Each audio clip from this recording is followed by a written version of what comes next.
The 9th plenary meeting of the 2026 Review Conference of Parties to the Treaty on the Non-Proliferation of Nuclear Weapons is called to order.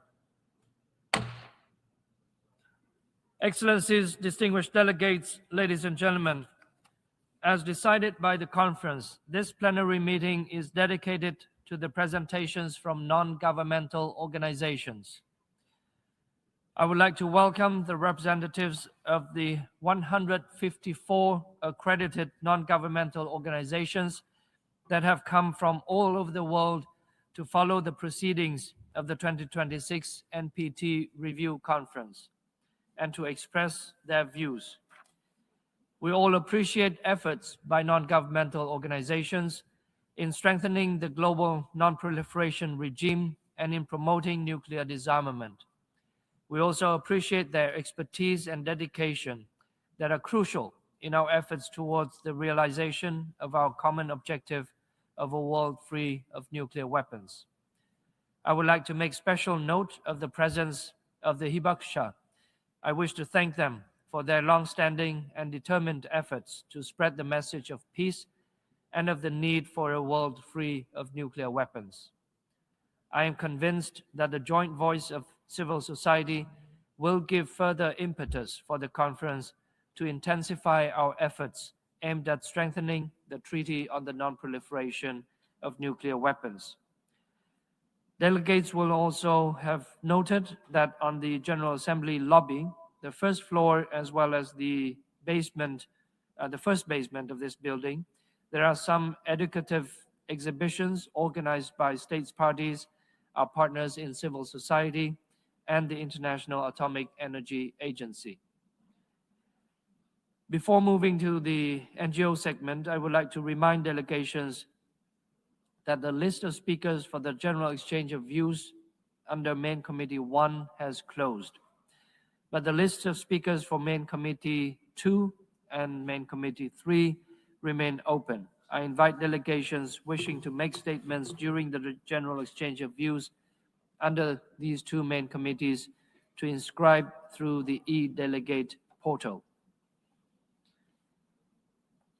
I have 32 organizations on the list for this session. Each organization has been invited to speak for 3 minutes.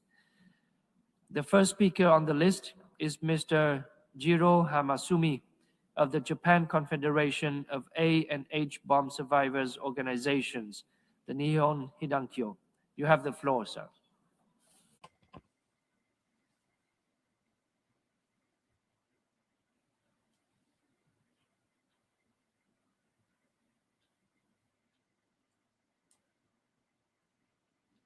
Chairperson, distinguished delegate, thank you for the opportunity to speak on behalf of the Hibakusha. I am in utero Hiroshima Hibakusha. At 8:15 on August 6, 1945, the atomic bomb was dropped on Hiroshima when my mother was 3 months pregnant with me. My father had left home for work that day. My relatives in the city fled to my house, located 4 kilometers away from the hypocenter. From that day on, about 30 people stayed together at our house. But only my father never came home. My mother and sisters went in search for him, but they recovered only the buckle of his belt, a bundle of keys, and his purse. At my house, the evacuees died one after another. The town was full of those fled from the city. Bodies were gathered in the playground of a primary school. 4 or 5 were cremated together every day over next month and a half. The Hibakusha could neither die nor live as human beings. Having been given life in exchange for my father's death, I have never spent a day without thinking of him. The war is not over yet, as there are still as many as 12,000 nuclear weapons in the world. We can never feel at ease until that number reaches zero. The atomic bombings 80 years ago still continue to inflict damage on the surviving hibakusha physically, economically, and mentally. Atomic bombs are weapons of the devil that cannot coexist with humanity. However,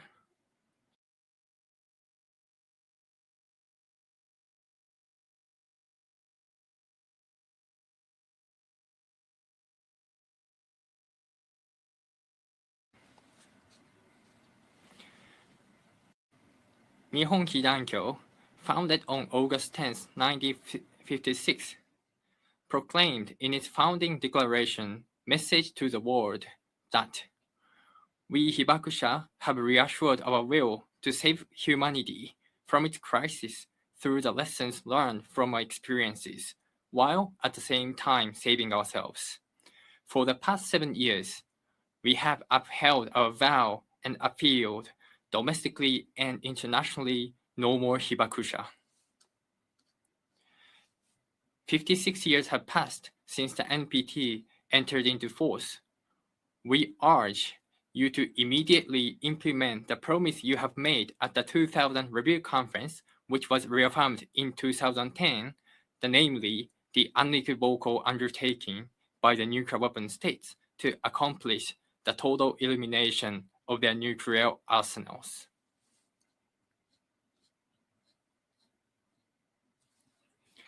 In 1982, during the second UN Special Session on Disarmament, standing at the rostrum of the General Assembly Hall here, Yamaguchi Senji, hibakusha of Nagasaki, appealed, "No more Hiroshima, no more Nagasaki, no more war, no more hibakusha." Nuclear weapons were used because we went to a war. That's why we must not wage war. Let us work together to build a human society free from nuclear weapons and war. Thank you very much.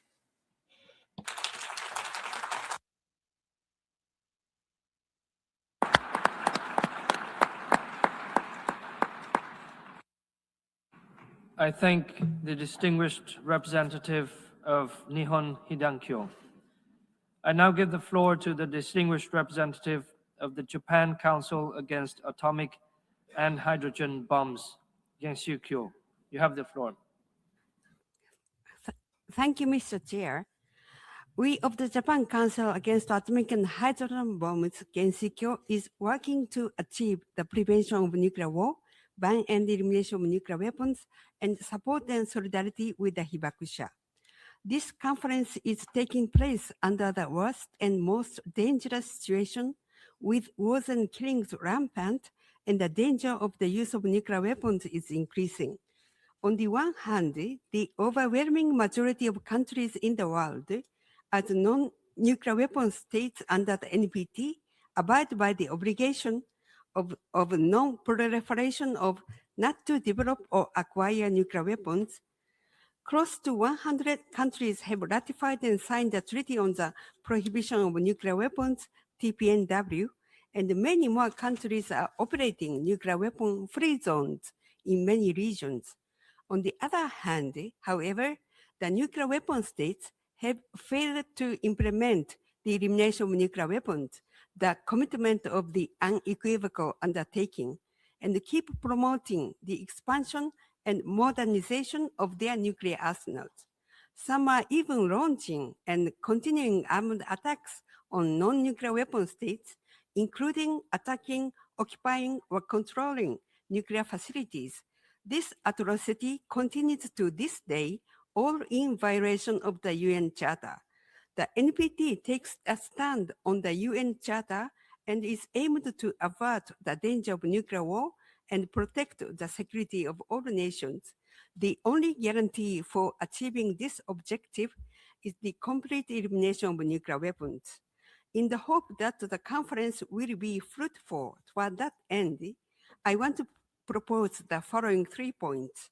First, nuclear weapon states should immediately cease the use of force against non-nuclear weapon states, as well as attacks or seizure of their nuclear facilities. Issues on the implementation of nuclear non-proliferation safeguards should be resolved through negotiations.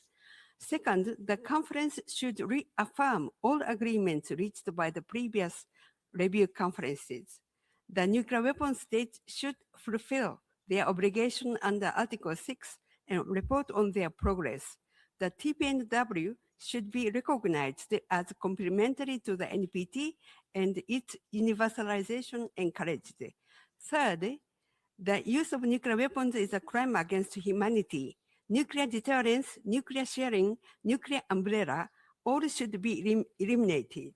Finally, I want to call on all the governments and civil society organizations to make opportunities to hear the Hibakusha's testimonies and share their commitment to the abolition of nuclear weapons. Thank you for your attention.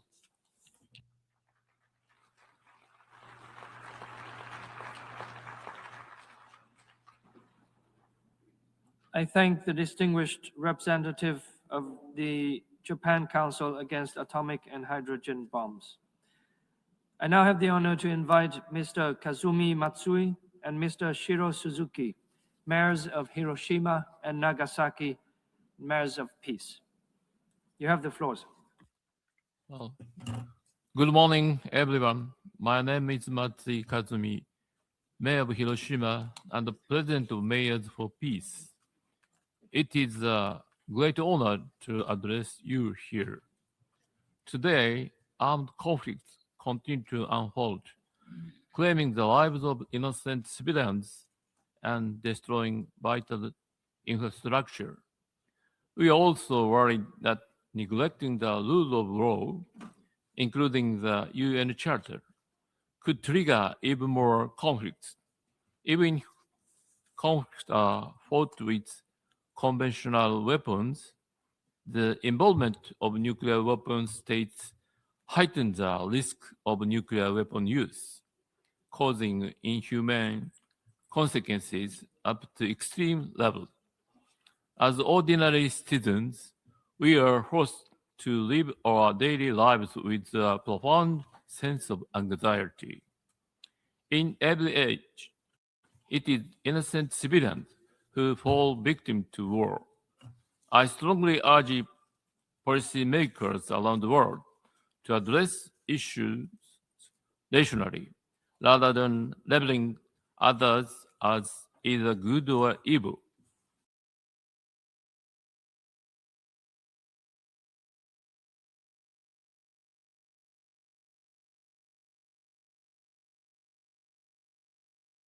The international order through its 3 pillars: nuclear disarmament, non-proliferation, and peaceful use of nuclear energy. In recent years, however, we have seen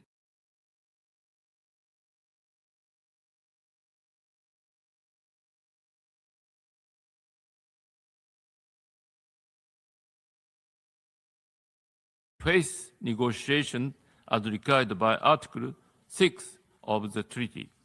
The Mayors for Peace initiative is being based on the ardent desire for peace for the Hibakusha, who rose from the ashes of devastation. Today, it has grown into a global network of approximately 8,600 cities. Even amid severe international conditions, we will never give up. By deepening dialogue and solidarity among citizens and strengthening grassroots level efforts, we will support peace initiatives at the national level. Ladies and gentlemen, all participants, I believe that you can understand the importance to overcome the current reliance on fragile nuclear deterrence and wish for true peace. Once again, I urge all policymakers to advance nuclear disarmament and non-proliferation through diplomatic effort based on dialogue. Thank you.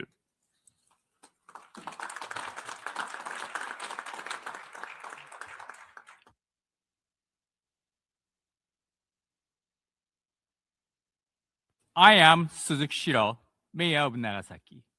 In August 1945,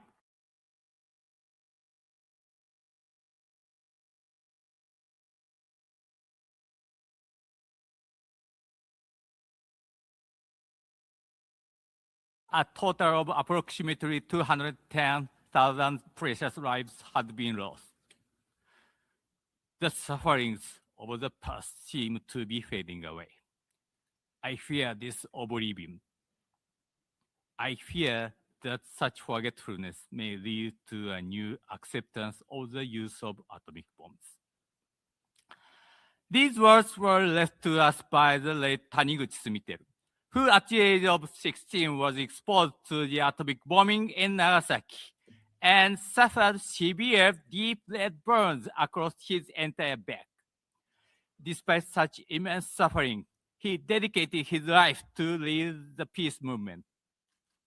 I believe his warning has become increasingly relevant today as the nuclear taboo erodes and the reliance on nuclear deterrence deepens. I am also deeply concerned that the downward spiral of force against force may further escalate, ultimately leading to the outbreak of a nuclear war. Nuclear weapons against nuclear weapons. As a representative of a wartime atomic bomb city, I hereby appeal to you all with unwavering conviction. Nuclear weapons are absolute evil. Their total abolition is the only path for humanity to preserve life on Earth for further generations.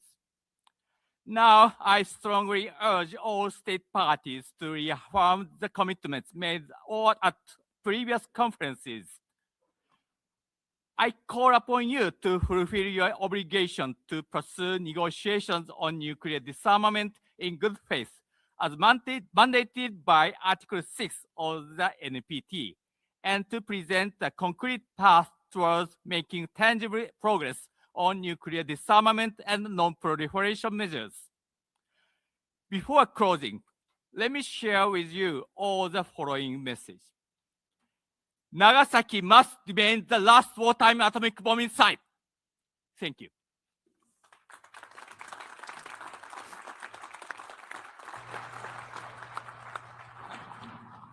I thank the mayors of Hiroshima and Nagasaki for your statements.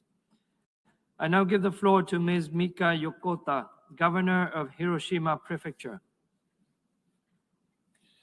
Mr. Chair, distinguished delegates, and members of civil society, I am Mika Yokota, Governor of Hiroshima Prefecture and President of HOPE. It is my great honor to address the NPT Review Conference. Today, we face a real danger that the nuclear taboo is broken. Nuclear weapons are extremely inhumane. They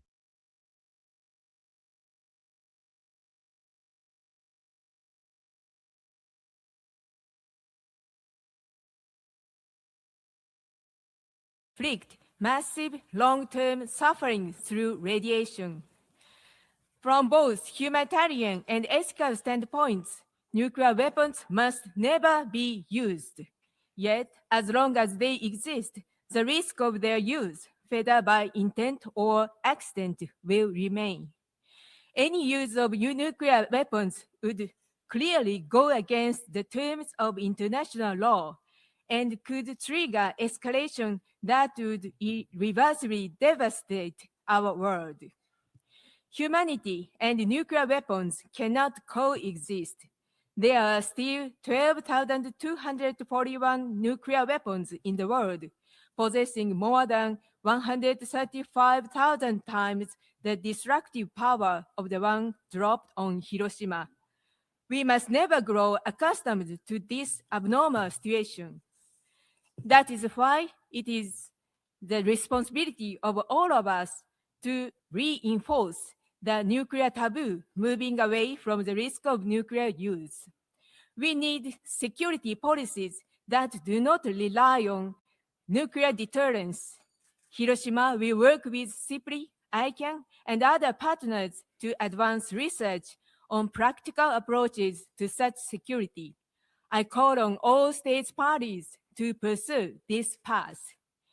It is increasingly important for all the people to carry forward Hibakusha's message and to make every effort to realize a world without nuclear weapons through mutual trust and cooperation.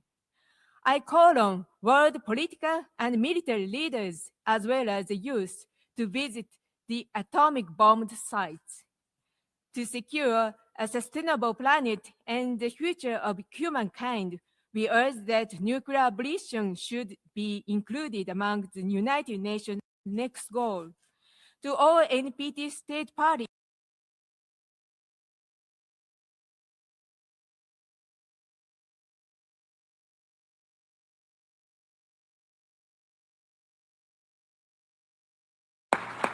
I thank the governor of Hiroshima Prefecture. I now give the floor to Ms. Yuko Baba, Vice Governor of Nagasaki Prefecture.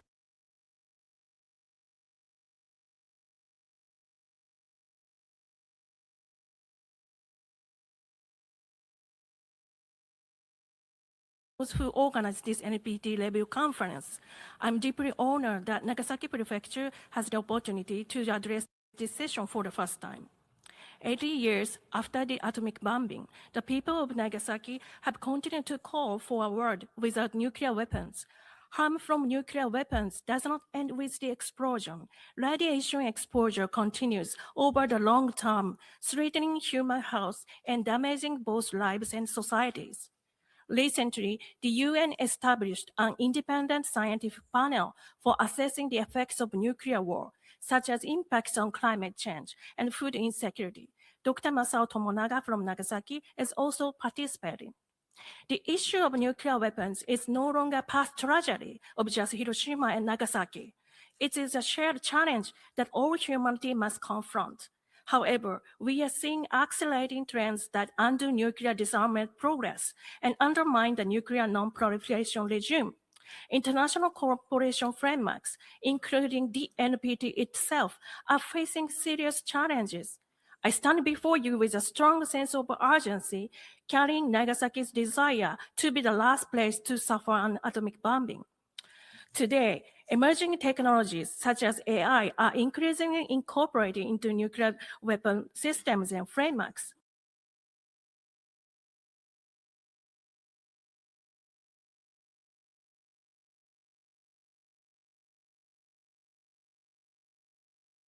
The divisions we face are not driven by AI, but by human beings. Without dialogues grounded in our shared fundamental human values, neither nuclear deterrence nor nuclear abolition can function. For decades, the Hibakusha who experienced firsthand the devastating effects of nuclear weapons have conveyed these fundamental human values to the world. However, the time they have to share their testimonies is running out. For this reason, we must ensure that the realities of the atomic bombings are passed on, while also advancing dialogue across generations and different perspectives. For a nuclear weapon-free future, Nagasaki remains committed to broadening participation in peace efforts and fostering imaginative and empathetic people. I would like to pose a question to you all. Can humanity truly guarantee that Nagasaki will be the last place to suffer an atomic bombing? The answer depends on the choices we make today. Let me conclude with these words from Hibakusha. May a peaceful and beautiful earth, free of nuclear weapons and war, be inherited by our children. Thank you for your attention.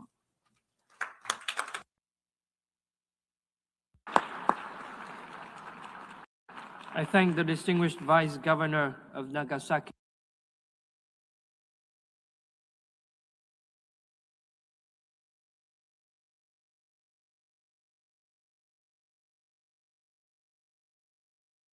합천 지부장 심진태입니다. My name is Shim Jin-tae, head of the Hapcheon branch of the Korean Atomic Bombs Victims Association.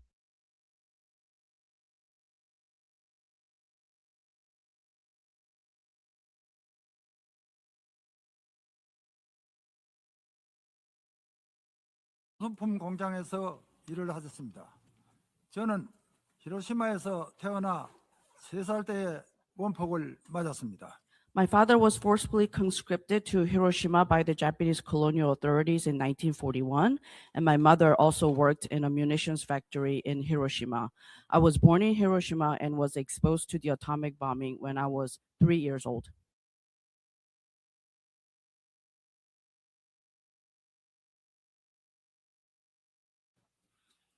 미국이 토한 원폭으로 10만 명이 넘는 한국인이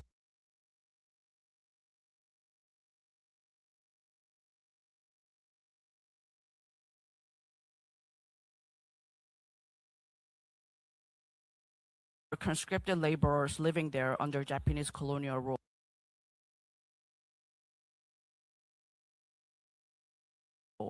Over 50,000 Koreans lost their lives.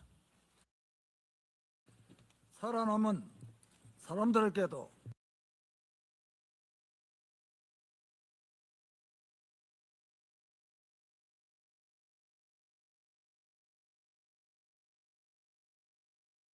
고통받아야 했습니다. For those who survived, life was a living hell. Many perished at sea while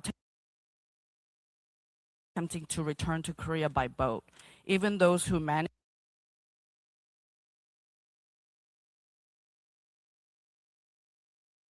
to make it back to their hometowns were forced to endure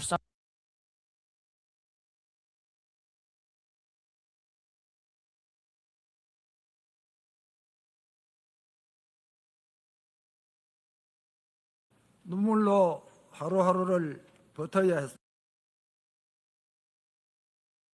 했습니다. 저 역시 원인 모를 피부병에 시달리고 밥을 먹는 것보다 굶는 날이 더 많았습니다.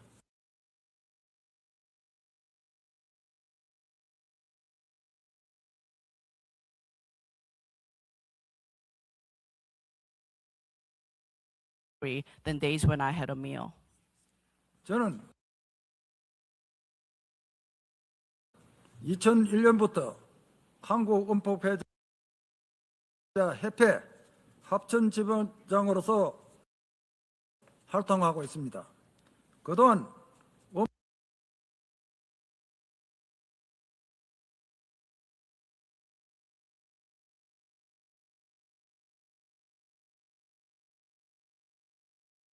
Bombs Victims Association since 2001.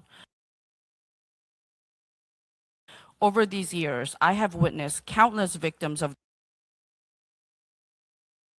the atomic bombing pass away, groaning in agony without ever receiving a single apology.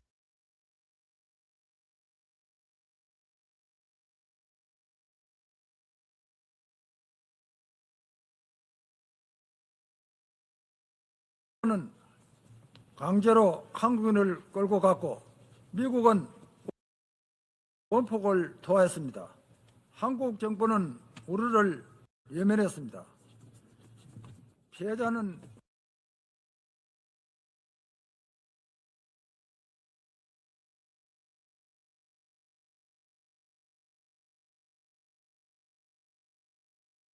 The Korean government turned its back on us. They're victims, yet no perpetrators. 대체 무엇을 하고 있는 것입니까? 지금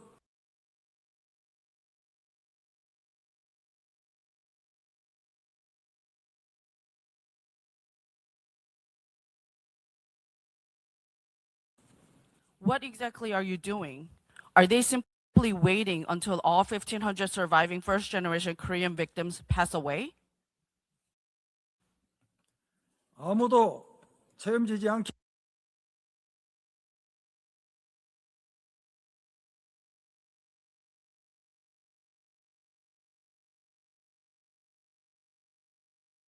그래서 우리는 올해 11월 서울에서 미국의 책임을 묻는 국제 민중법정을 준비하고 있습니다.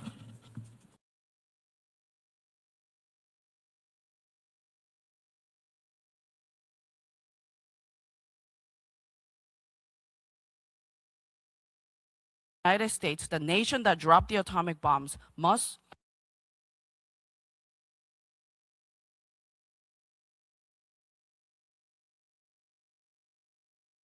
offer a sincere apology and provide compensation. Therefore, we are currently organizing an international People's Tribunal in Seoul this coming November to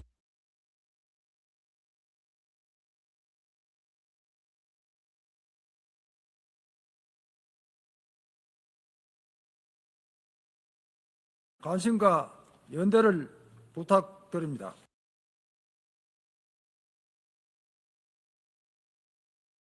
감사합니다.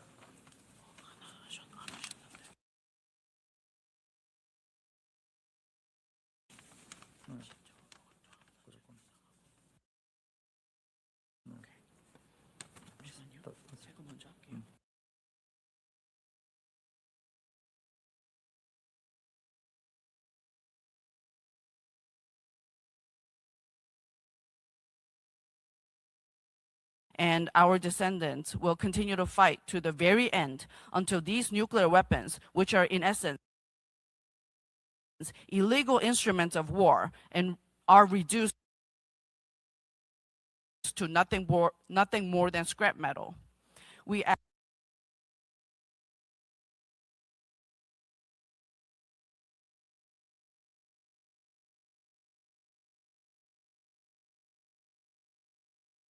invite the distinguished representative of the affected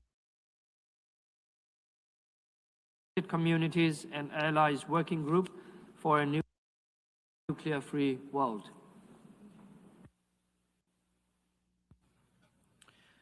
Distinguished delegates, ladies and gentlemen,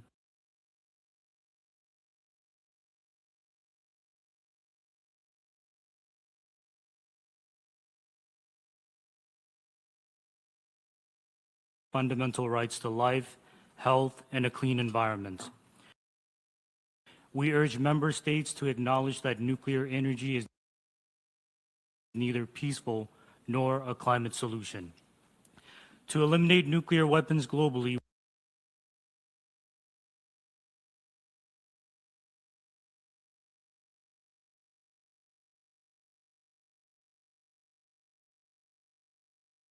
nuclear test on humans in the Marshall Islands, severely impacting the environment and altering the DNA of the Marshallese people, all without effective international oversight.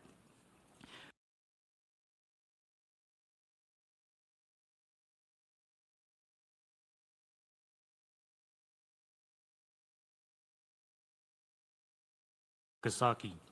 Under Belgian occupation, the local population was exposed and their land and water remained contaminated to this day. Therefore, regarding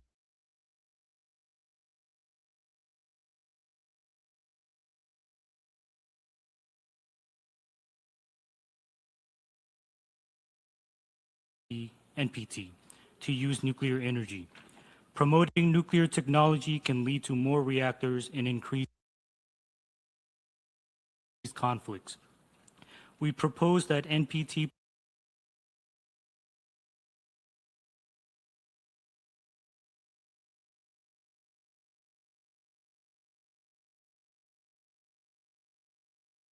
between NPT and the OACHR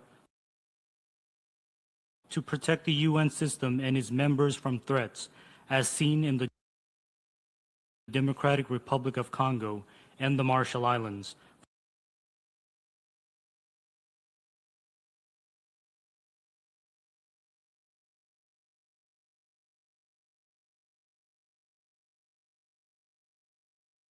Of the parties evaluate each state's effective participation in the operation of the NPT every 5 years. In closing, we urge NPT to oppose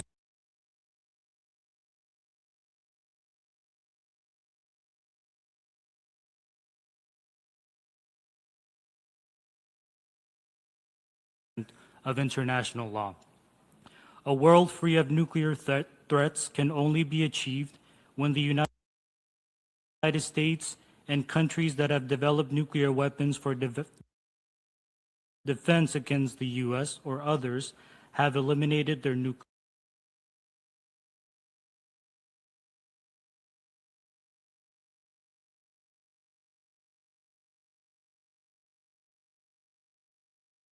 Hiroshima and adopted the Declaration of the Rights of World Nuclear Victims. It acknowledges that we all have the right to not be exposed to ionizing radiation. It demands accountability of nuclear perpetrators, calls for the rights and reparations for nuclear victims, and offers guidelines to mitigate nuclear harm.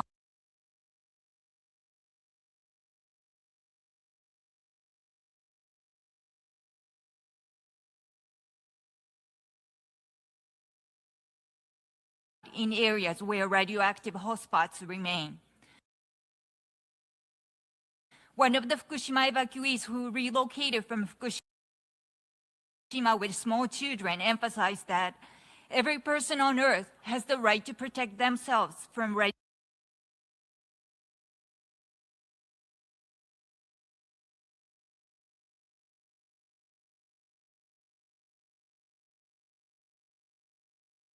and conducted large-scale decontamination efforts to bring back residents to Fukushima, spending $40 billion. The contaminated soil generated was equivalent to 2 million 10 metric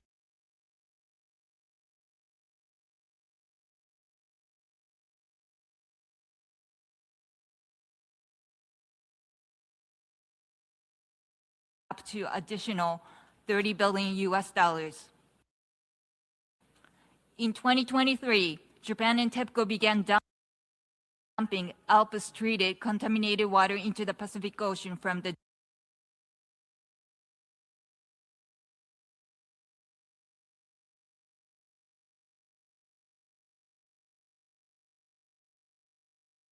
test at Bikini Atoll, and recent studies revealed that radioactive material travels along ocean currents without being diluted in ocean water. Nuclear tests and disasters have spread contamination in the ocean, which is the source of all life, and it is our responsibility to protect the ocean for future generations.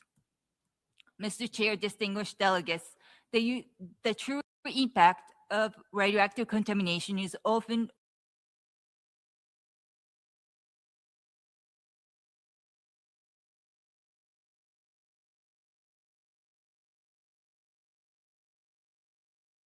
nuclear ambitions. We ask NPT parties to focus our resources on protecting the inalienable rights to life and health of nuclear victims and affected communities. Let's create a nuclear-free future where no more nuclear victims are created. No nukes, no war. Thank you very much.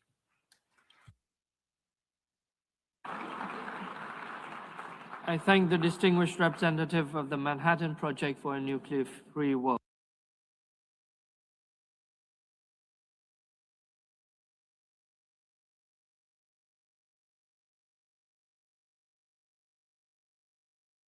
Three years after the Cuban Missile Crisis, with nearly 40,000 nuclear warheads in US and Soviet arsenals, and US intelligence projecting that more than 20 nations could develop nuclear weapons within a decade. In that environment, the international community negotiated and adopted a legally binding instrument for nuclear non-proliferation and disarmament. The danger associated with nuclear weapons has always been the strongest argument for their non-proliferation and elimination. The drafters of the NPT used strong words: cessation, liquidation, elimination. They are in the preamble of the NPT, and Article 6 converts them into law. That obligation has not been suspended.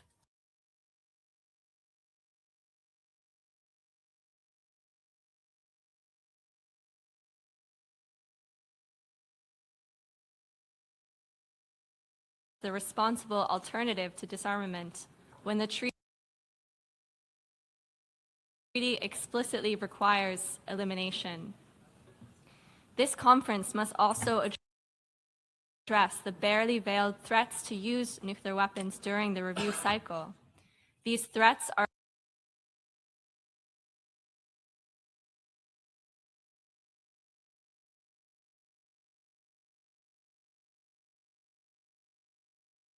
this review conference should do the same. We also condemn the US and Israeli attacks against Iran unequivocally on the grounds that these attacks are illegal, inflict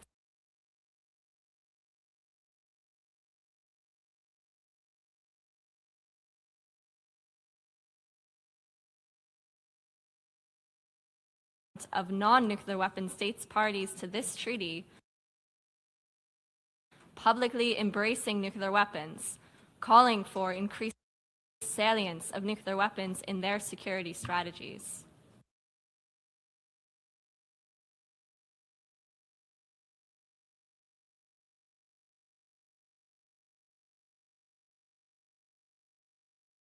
The TPNW, since its entry into force, the TPNW has made meaningful progress towards implementation. The TPNW emerged just as the NPT did because of the growing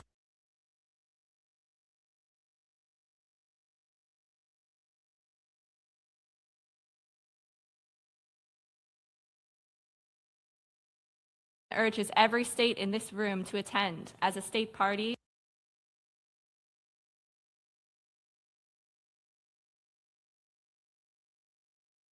or at a minimum as an observer. The NPT's promise is the cessation, liquidation, and elimination of nuclear weapons. We stand with the majority of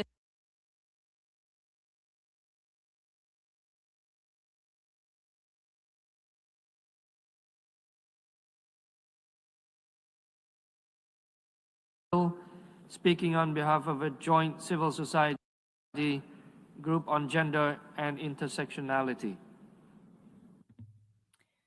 Thank you very much. Over the past 2 NPT review cycles, we've seen a resurgence of imperialist wars instigated by nuclear armed states with support of many of their allies. They have paid no regard to international law, becoming outlaws within the so-called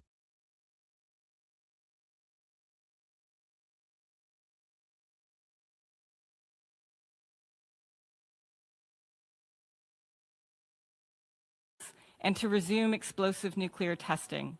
New countries are talking about acquiring or sharing nuclear weapons. NPT states parties are sharing nuclear materials with non-states parties. Nuclear armed states have bombed or are occupying nuclear power facilities. One nuclear armed state is committing genocide, while another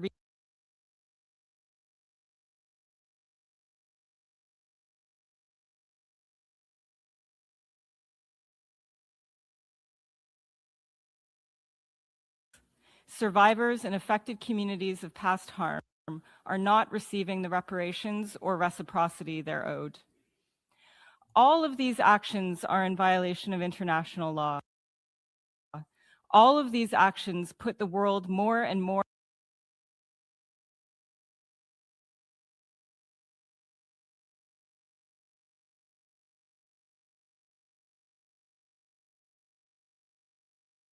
actions are happening at the same time that the far-right forces in many countries are mounting an attack against gender equality. We're seeing a denial of the freedom of gender-diverse people to participate in public life. Violence against women, girls, trans, non-binary, and other gender non-conforming people is increasing, and more limits are being imposed on their freedom of movement and choice. Claims about meritocracy are being erroneously pitted against calls for diversity, as if the real problem is not lack of opportunity and equality. These trends of increasing nuclearism and gender repression are connected. Behind the mythology of nuclear weapons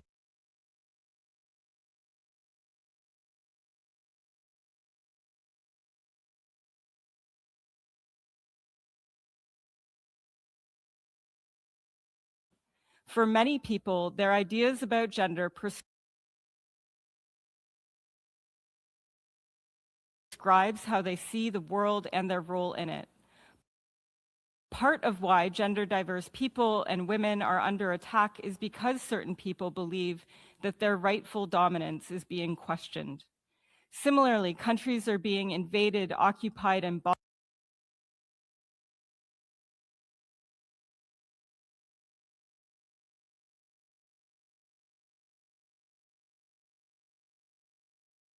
to unstick the persistent obstacles to achieving any form of outcome at these meetings and in relation to achieving nuclear abolition. Diverse perspectives and participation, including gender and racial diversity, can help expose the insecurities that lie behind the pursuit of security through violence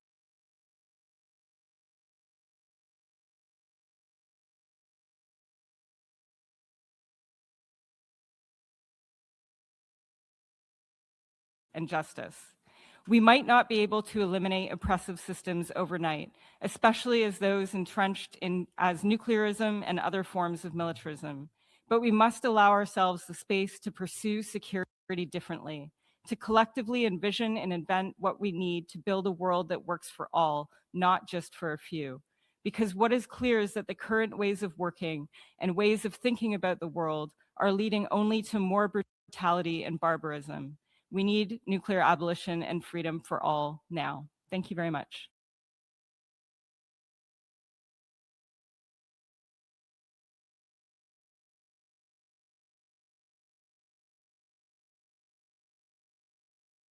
War. Honorable Chair, distinguished delegates, and civil society colleagues, we are in a crisis. You wouldn't know that walking into this room. In January, the Bulletin of the Atomic Scientists set the doomsday clock to 85 seconds to midnight, the closest we have been to nuclear war in human history. Every second, we stand on the precipice of annihilation. There's only one way to turn back this clock. NPT member states, especially the 5 recognized nuclear weapon states,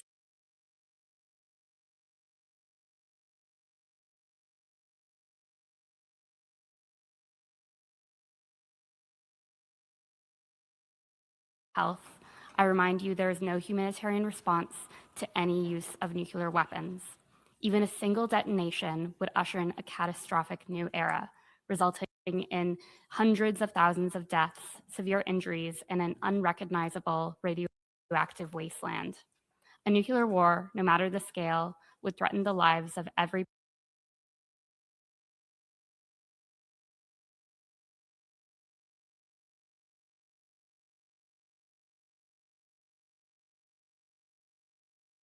after.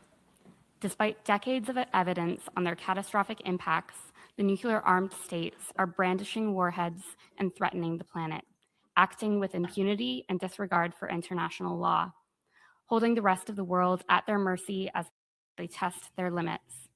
In the last year alone,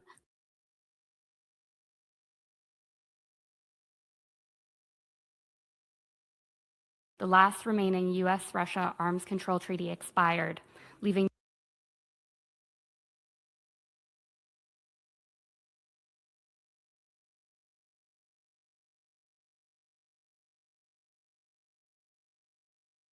a choice. Allow the P5 to keep their arsenals in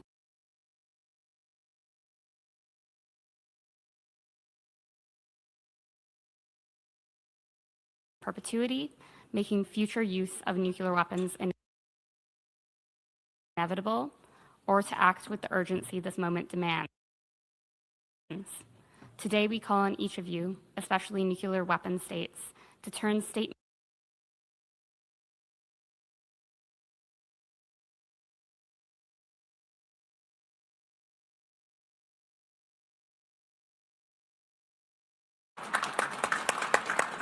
I thank the distinguished representative of the IPPNW. I now invite the distinguished representative of the Nuclear Age Peace Foundation. Honorable President, distinguished delegates, colleagues,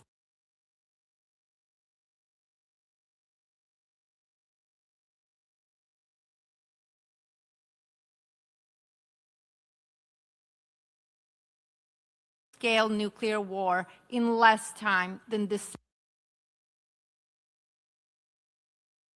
session will last. Nothing short of human civilization and possibly life itself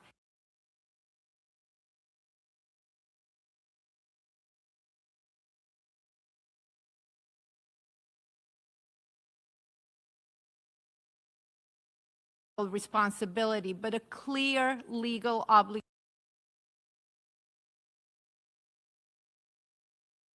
under Article 6 of this treaty to pursue negotiations in good faith to achieve not only nuclear disarmament, but also general and complete disarmament.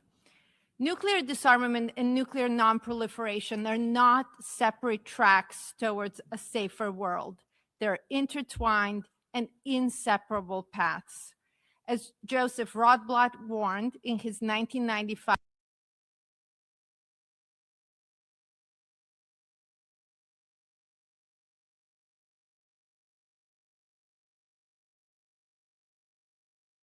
present nuclear policy is a recipe for proliferation. It is a policy for disaster. End of quote. We join the voices of Hibakusha and countless others who have come before us in urging all NPT states parties to take immediate and meaningful action. Number one, condemn and cease all military combat, including wars that risk escalation towards nuclear conflict, and reaffirm the primacy of international law and peaceful resolution of disputes. Number two, unequivocally renounce the use or threat of use of nuclear weapons under any circumstances and reject policies such as launch on warning and first use that heighten rather than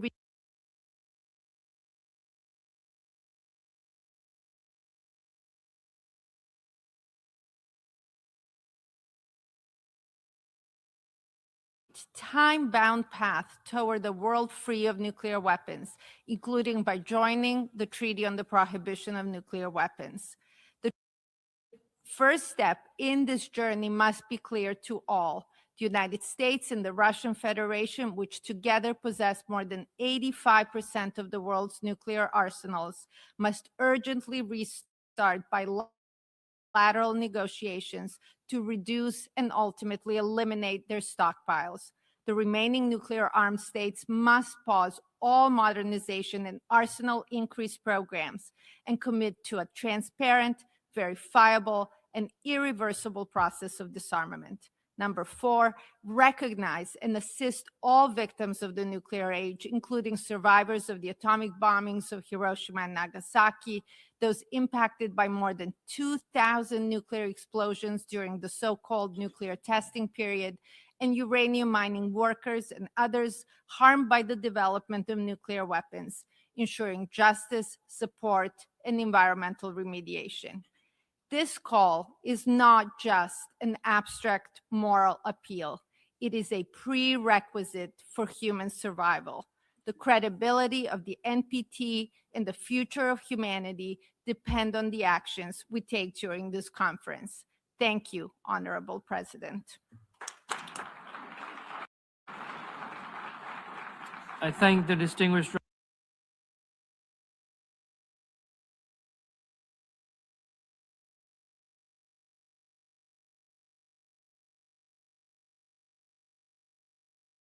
in 169 countries.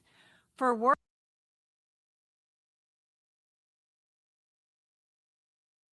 workers and their unions, the threat of nuclear weapons is fundamentally incompatible with the right to live and work in peace. The continued existence of nuclear weapons endangers not only global security, but also the social and economic fabric upon which working people depend. The global labor movement is gravely concerned by the continued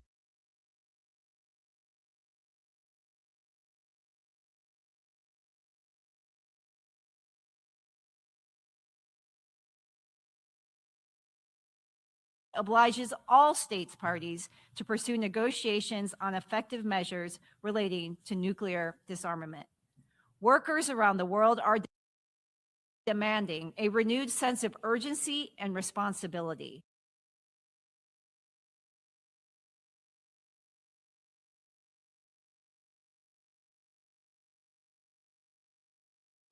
Resources that are currently devoted to nuclear weapons must urgently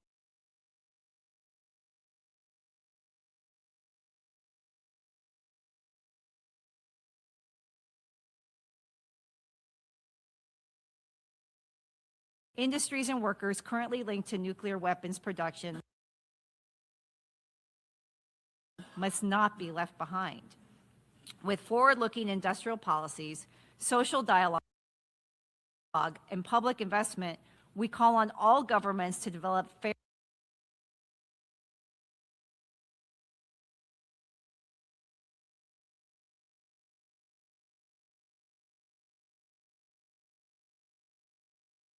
and call for the creation of a Fair Conversion Institute under the auspices of the United Nations. This is not only about disarmament, it is about building resilient economies, creating decent jobs, and ensuring that the transition away from nuclear weapons contributes to shared prosperity. Social dialogue is essential to achieving sustainable peace in line with the International Labor Organization Recommendation 205 on employment and decent work for peace and resilience. The global labor movement is committed to working with governments, employers, and international institutions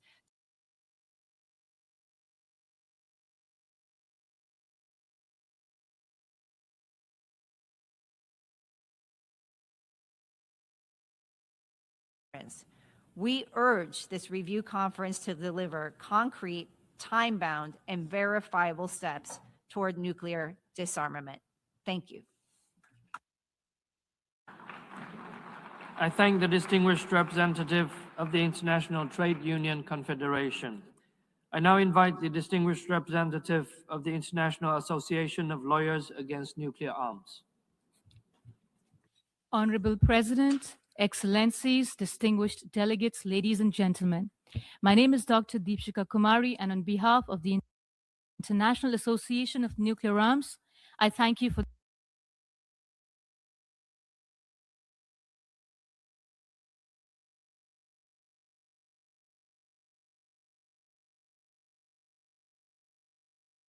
answer the following question to the International Court of Justice. The question was, is the threat or use of nuclear weapons in any circumstance permitted under international law? In its opinion, the court raised concerns on whether any threat or use of nuclear weapons can ever be compatible with the principles of distinction, proportionality, necessity, and the prohibition of unnecessary suffering. The court concluded that the use of nuclear weapons is scarcely reconcilable with laws governing armed conflict. The court also referred to the Martens Clause, which affirms that even where treaty law does not expressly regulate every circumstance, civilians and combatants remain protected by the principles of humanity and the dictates of public conscience. The court also unanimously concluded that there exists an obligation to pursue in good faith and bring to a conclusion negotiations leading to nuclear disarmament in all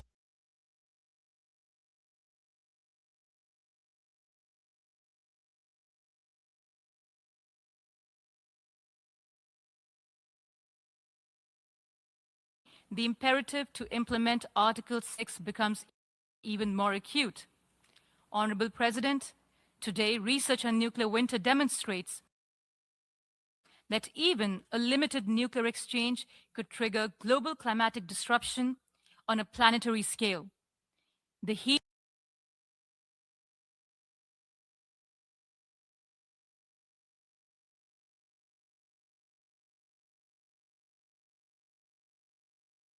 for life itself. The legal case for disarmament is therefore reinforced not only by Article 6 and international humanitarian law, but increasingly by broader principles governing catastrophic harm. With the 2025 Advisory Opinion on Climate Change, the International Court of Justice has reaffirmed prevention of serious transboundary harm and obligations owed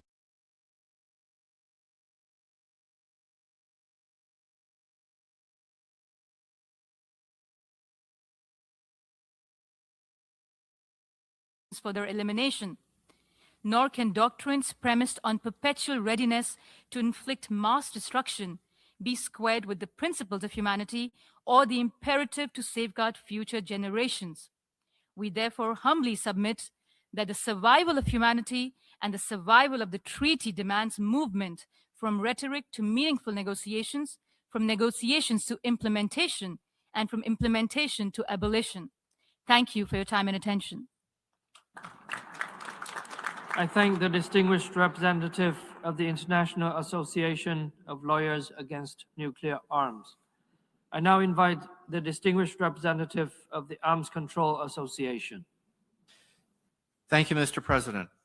Delegates, I'm honored to deliver the statement on realizing Article 6 related goals and objectives on behalf of more than 50 organizations, including my own, the Arms Control Association. To be successful, this review conference must reaffirm RevCon decisions from 1995, 2000, and 2010, and deliver tangible commitments for action that help put us back on the path to the peace and security of a world without nuclear weapons. As this meeting convenes, none of the nuclear-armed five can credibly claim they are today meeting their key Article 6 commitments.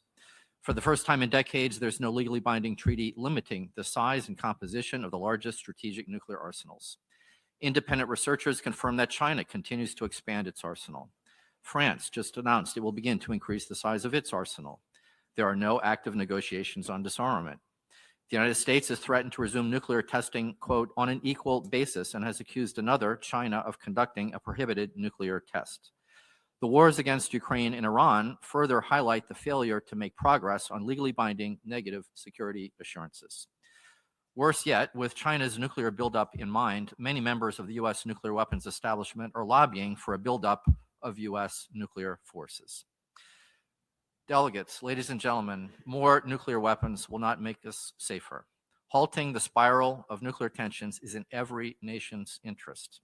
This requires more than vague pronouncements and promises.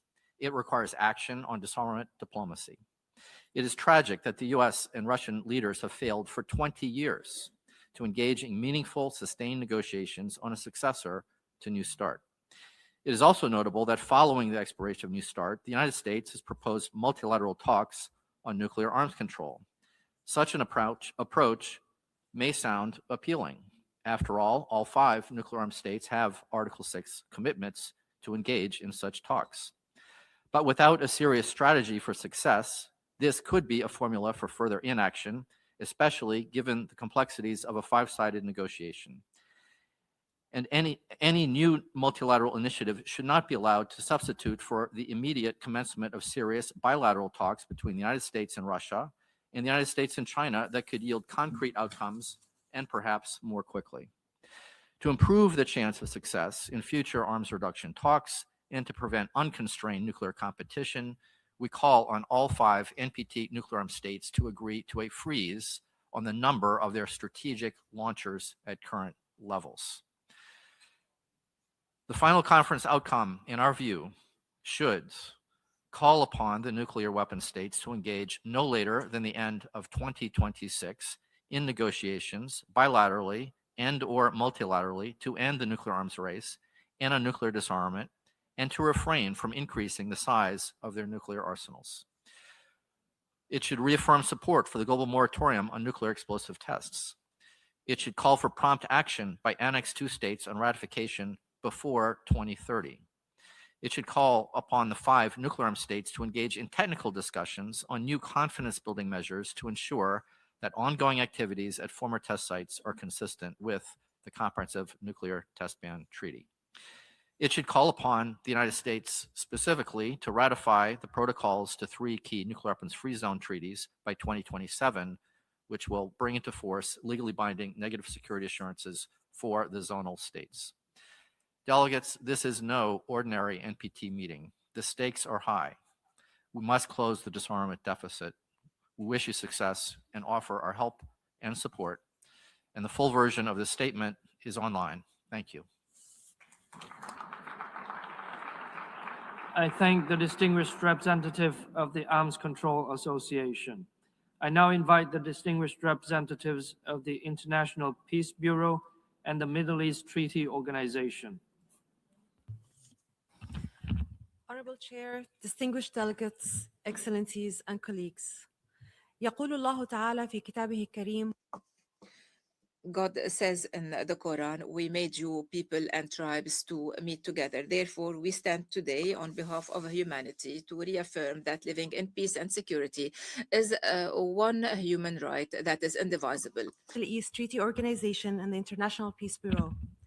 Today, we face a declining security environment, renewed geopolitical competition, modernization and expansion of nuclear arsenals, erosion of arms control, frameworks, and declining transparency. Recent military actions involving 2 states possessing nuclear weapons against a threshold state during ongoing negotiations highlight the growing risks of escalation and the erosion of diplomatic processes. This undermines predictability, weakens cooperation, and puts the NPT itself at risk. A weakened NPT risks opening a Pandora's box. As global and regional tension rise, it is essential not to allow them to overshadow our commitments and obligations. Complete nuclear disarmament, bringing peace that does not depend on fear. Nuclear risks are particularly acute in the Middle East, and the region has a pressing need for nuclear diplomacy. This need already being addressed through the ongoing UN Conference on a Middle East Weapons of Mass Destruction Free Zone. This conference, established by General Assembly Resolution 73/546, has convened annually since 2019, providing an exclusive space for dialogue based on consensus among regional states, thereby preserving the possibility of Israel's future participation. We remind states that disarmament begins with conversations and advances through commitments and action. This process shows that disarmament in the Middle East has already begun. It is fragile, but real and must be protected. We urge all state parties of the NPT to support the UN Conference on the Zone and call the United States and Israel to join the process in good faith, particularly at this time of heightened tensions, in order to help ensure that the conference continues its work and fulfill its mandate in the aftermath of recent regional developments. We call on all states of the NPT to reaffirm the indivisibility of treaties obligations, recognizing non-proliferation disarmament and peaceful uses as mutually reinforcing, demonstrate measurable progress on nuclear disarmament, support and actively engage with regional initiatives, particularly the process in the Middle East. We know the dangers nuclear weapons pose, and we have the means to eliminate them and prevent their spread without firing a single shot. We are not facing a lack of knowledge or tools, but a lack of political will. The path forward is clear. The frameworks exist. The obligations are agreed. What remains is the choice to act and the responsibility to do so. Thank you. Thank you.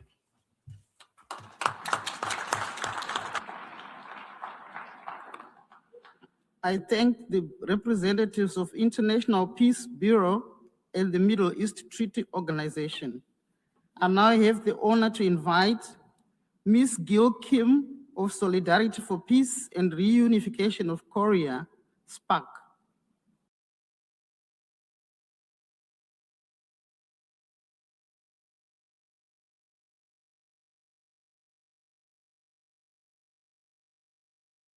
the U.S. aggression against Iran during nuclear negotiations are weakening the NPT regime and expanding military confrontation while intensifying the global nuclear crisis.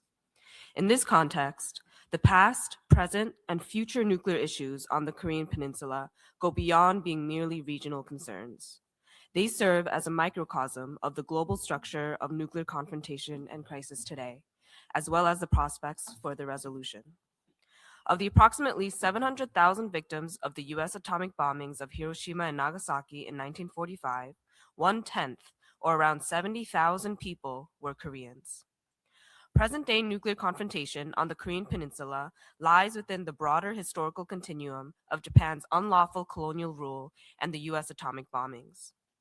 The U.S. use of nuclear weapons as part of its strategy to contain the Soviet Union marked the beginning of U.S.-Soviet nuclear confrontation, as well as the starting point for the division of the Korean Peninsula, the Korean War, and the subsequent nuclear standoff.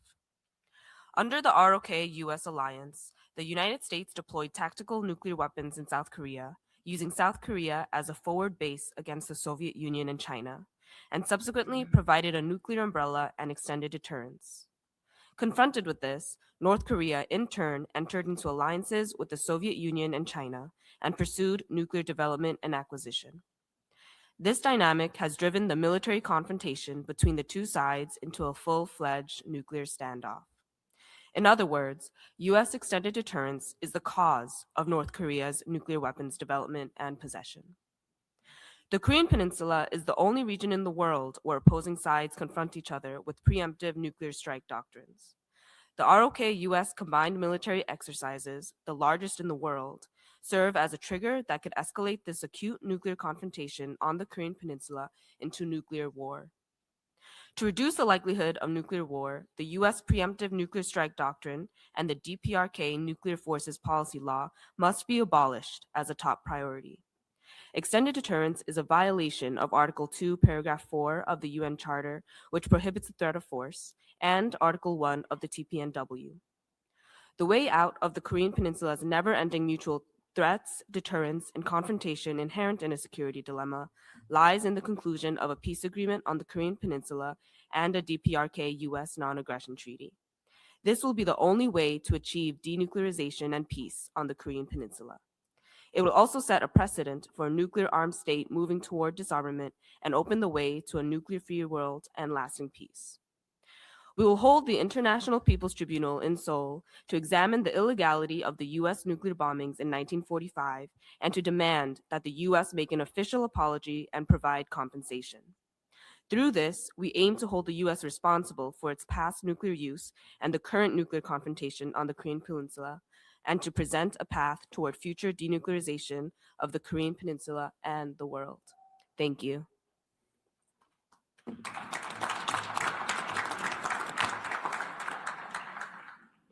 I thank the representative of Solidarity for Peace and Reunification of Korea.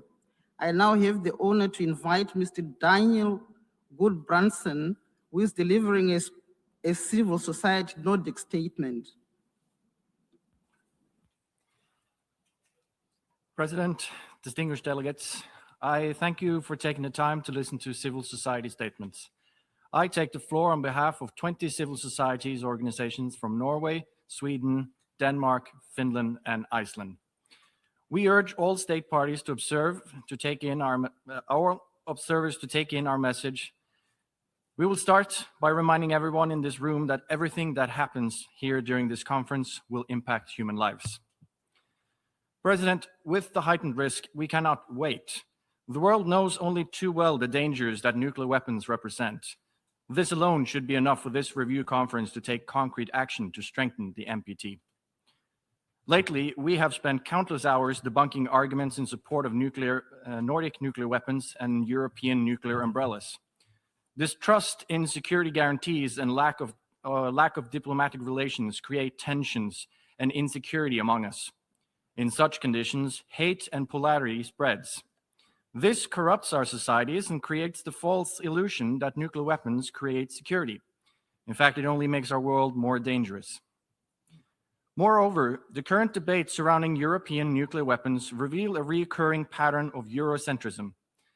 As is well known, the majority of states worldwide support the UN Treaty on the Prohibition of Nuclear Weapons, reflecting a broad global consensus against nuclear armament. However, this fact is completely disregarded when a few European countries contemplating expanding or hosting nuclear weapons, thereby endangering global security. All European countries have legally binding commitments under the NPT not to receive the transfer of or accept control over nuclear weapons. Further nuclear proliferation in Europe would undermine the treaty at a time when its legitimacy and effectiveness are already under significant strain. The voice for European and Nordic nuclear weapons do not represent the majority of the European and Nordic population.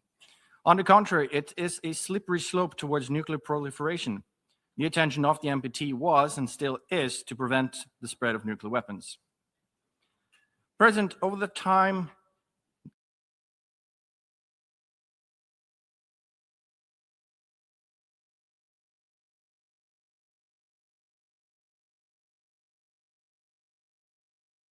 and defending the nuclear sharing concept. An argument has been made that the sharing of nuclear weapons in Europe was never prohibited by the NPT and has had a positive effect on preventing proliferation. Given the current discussion worldwide, such argument seems like a tiny band-aid on a very large leak. President, it is our point of view that nuclear weapons sharing programs go against the very principle and the intention of this treaty. In the process of this review conference, we therefore urge the Nordic countries and all distinguished delegates to create a framework that seeks to reduce the reliance on nuclear weapons sharing concept. At a time marked by an escalating nuclear threat and increasing reliance on nuclear weapons in their national security strategies, it is of the utmost importance that the Nordic countries strengthen their traditional policies of détente. Thank you.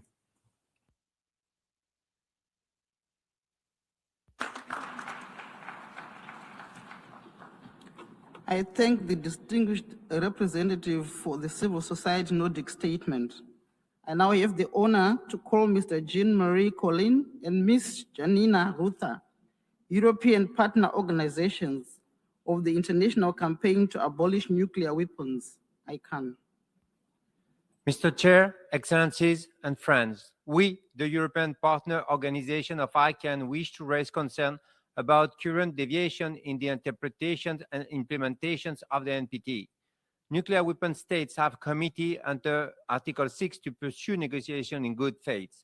This obligation was reaffirmed by the ICG in 1996, which confirmed the existence of a legal obligation not only to negotiate, but to achieve a precise result, nuclear disarmament in all its aspects. In January 2022, the same nuclear weapon states also declared the intentions to prevent an arms race that would benefit none and endanger all. However, all nuclear states, whether democratic or authoritarians, have been and are right now acting in contradiction with these commitments and are contributing to the destabilizations of NPT.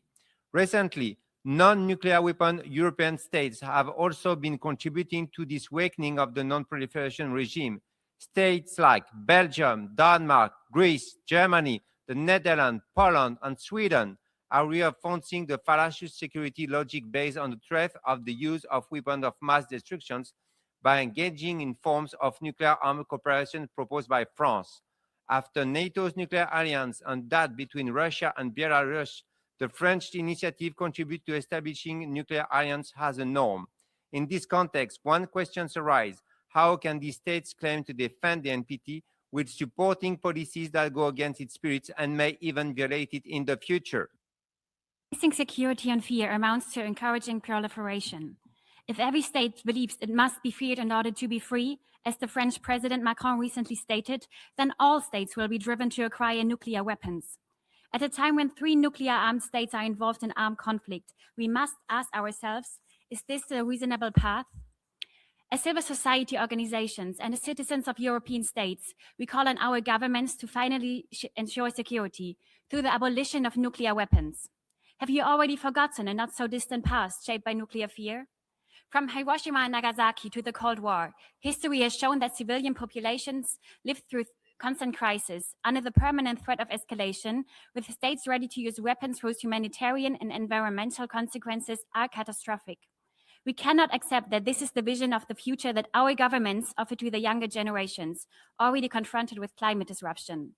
This would be a major political failure. The states mentioned would bear particular responsibility. As democracies, they repeatedly invoke their democratic values, which we cannot hold in high enough regard. And that is precisely what they must uphold, the rule of law, not undermine it. Let us be clear. Nuclear weapons pose an existential threat to the very survival of humanity. We know that the vast majority of states reject nuclear weapons, as demonstrated by their commitments to the NPT, the TPNW, and nuclear weapon-free zones. This majority was now makes it worse heard firmly in all international forums against the minority of states that is pursuing human security at risk. We want to support them in this, and we call on those states that are undermining the NPT to finally take seriously the demands and security needs of the majority of states and the civilian populations. Thank you.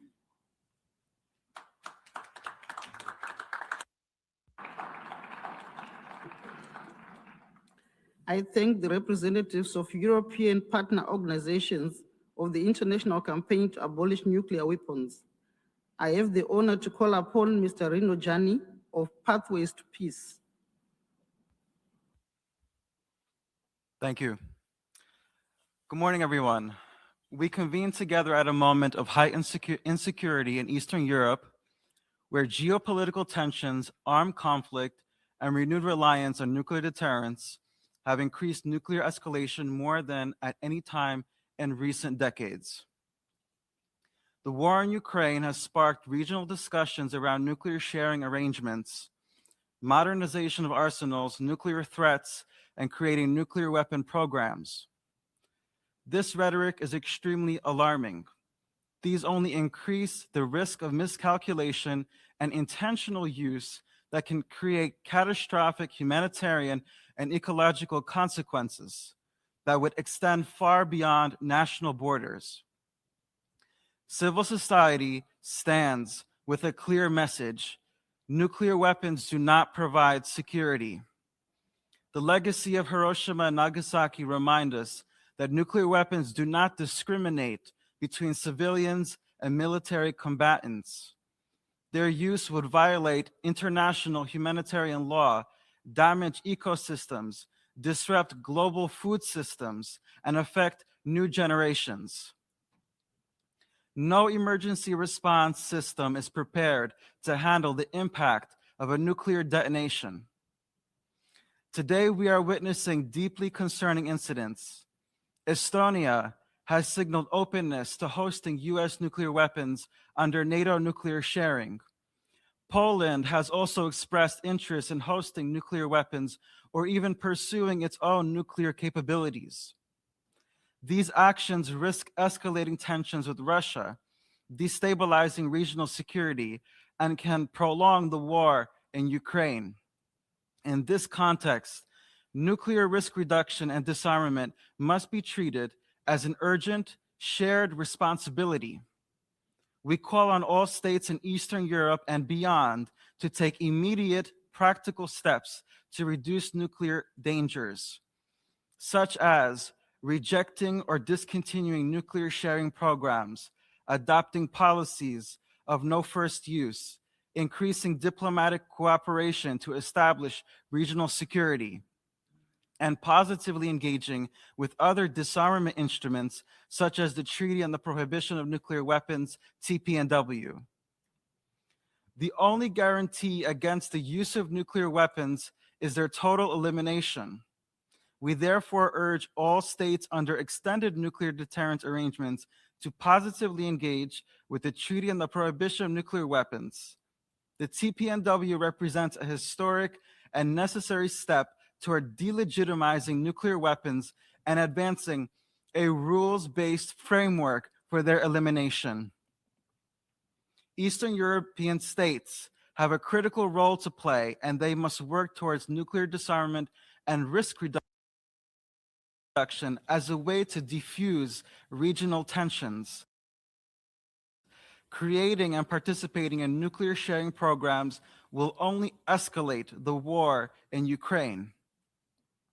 Countries in the region can either become a front line of renewed nuclear confrontation or a leader and advancing multilateral dialogue for disarmament. We call on regional governments to listen to their citizens, to prioritize human security over military posturing, and to invest in diplomacy instead of destruction. Let us choose wisely and let us act urgently to ensure that Eastern Europe and the world moves towards a future free of nuclear weapons. Thank you.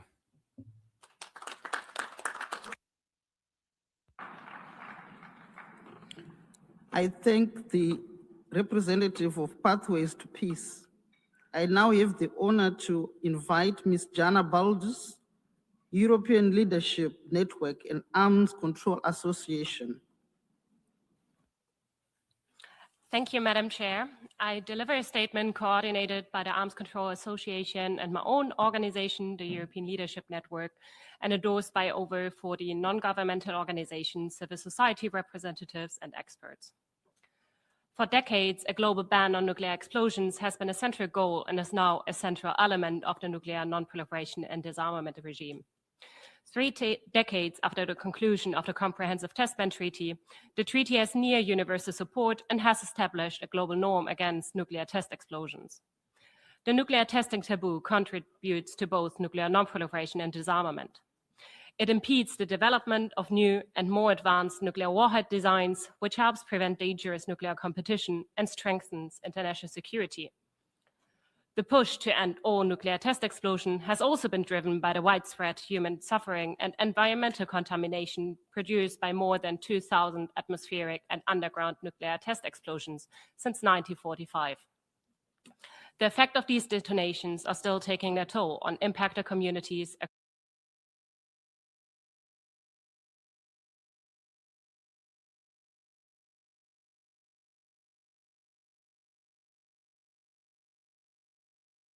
nuclear test moratorium cannot be taken for granted.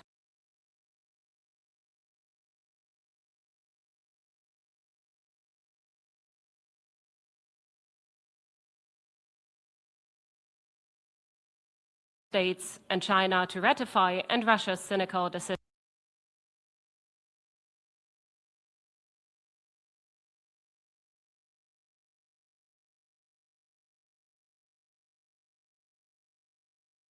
including the option to order short notice on-site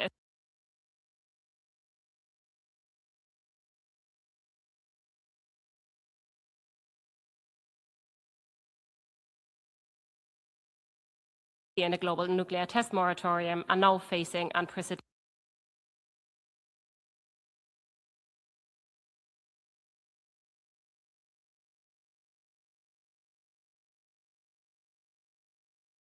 compliance against China and Russia, and threats by the United States to conduct technically unnecessary retaliatory nuclear test explosions, quote unquote, on an equal basis. Against this background, it is in the interest of all states not only to maintain the global moratorium on nuclear testing and advance towards CTBT entry into force, but also to develop and deploy additional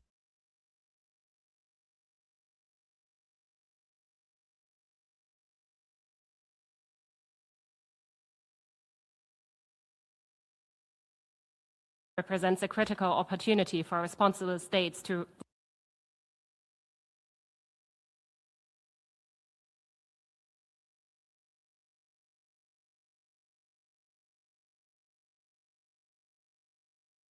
reason by any state. We call on all MPs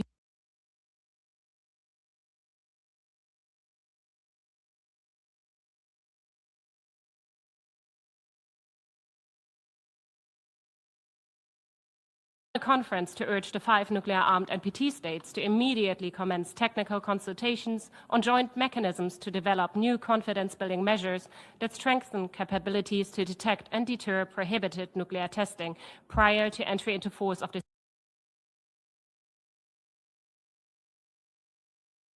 CTBT. We call upon the remaining Annex II states to immediately commence work to achieve their ratification of the treaty.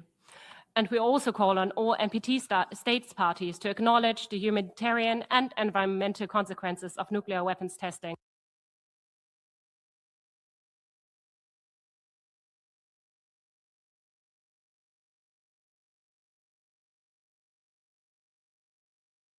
Leadership Network and Arms Control Association.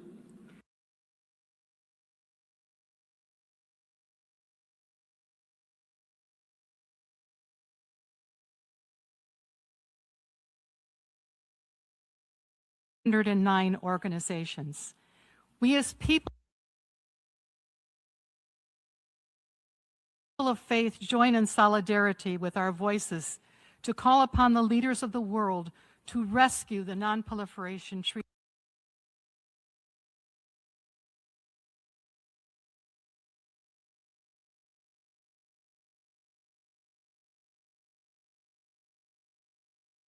Commitment remains unfulfilled. We see the NPT unraveling and a proliferation crisis brewing. All nuclear-armed states are modernizing their arsenals with new delivery systems and doctrines that throw the threshold for use. The moral authority of the treaty depends upon the credibility of the disarmament community. That credibility is now in crisis. Underlying all of this is a spiritual crisis, rooted in the normalization of violence and war as instruments for resolving conflict between peoples and nations. When armed force is treated as a first resort, when military spending eclipses investment in human development, when entire populations are taught to accept the threat of nuclear annihilation as a condition of their security, our moral imagination has failed. We affirm that genuine security is built on justice, on mutual care, on the recognition that no nation's safety can rest on another nation's annihilation. We call on our leaders to reaffirm the spirit of the NPT as an urgent and binding commitment. We recognize the depth of the divisions among NPT member states, but we refuse to accept paralysis. We call for states to engage in real dialogue, moving beyond entrenched positions to find the common ground of our shared survival. We call on our leaders to honor two commitments above all. First, recommit to Article 6, not in rhetoric, but in action, with verifiable reductions, with a moratorium on new warhead development, with a return to negotiations that includes all nuclear-armed states. Second, center human security in nuclear policy. Decisions about nuclear weapons must be grounded not in the security of states alone, but in the shared security of all people. Faith, conscience, and commitment to truly inclusive peace compel us to carry with us the voices of the Habakasha, the Downwinders, and all global communities who have experienced and borne witness to the suffering that nuclear weapons inflict. We hold you in the light, and we pray for you to be a beacon to your children and our children, showing the path toward a better future. You have the power to begin creating a world free from nuclear weapons. We are asking you to use it. Thank you.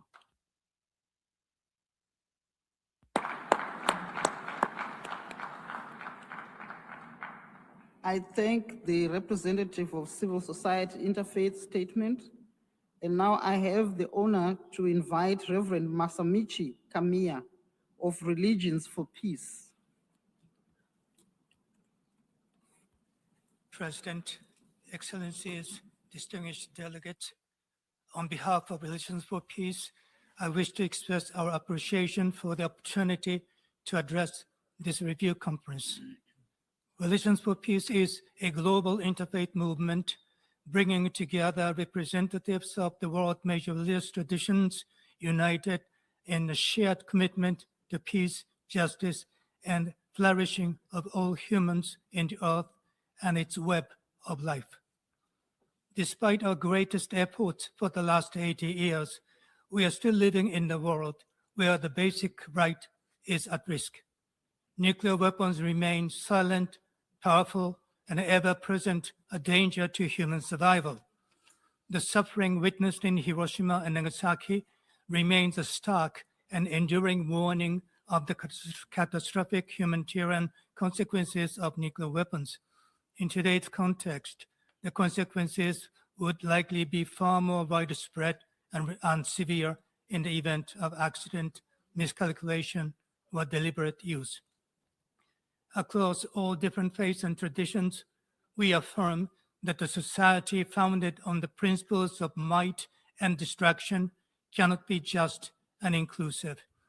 The possession of nuclear weapons and the policies that sustain them are in fact in direct contradiction to the moral foundation of human dignity. At the same time, we recognize that the path to the total elimination of nuclear weapons is complex and requires sustained steps with the trust at its center. In this regard, we underscore that the nuclear risks reduction is not an alternative to disarmament, but an ethical and political imperative in its own right. States must take steps to end their reliance on nuclear weapons as a security doctrine, enhance transparency and communication to avoid accident, and pursue policies that would result in the reduction of nuclear risks. Excellencies, the road ahead of us is clear. We must double our efforts to prevent the spread of nuclear weapons. The consequences of any use of nuclear weapons would extend far beyond the present generation. We are gravely concerned by the effort to undermine multilateralism, globally based rule of law, and international humanitarian law. With the advent of AI and the risk in global conflicts it creates, it is critical that we strengthen the frameworks for create more resilience to the multilateral processes. We believe that the international community has the capacity and responsibility to reverse the current trend and to build a future grounded in peace, justice, and shared security. Humanity must end the arms race before the arms race ends humanity. Religious communities around the world continue to support effort to remove the threat of nuclear weapons now and in the future. I thank you.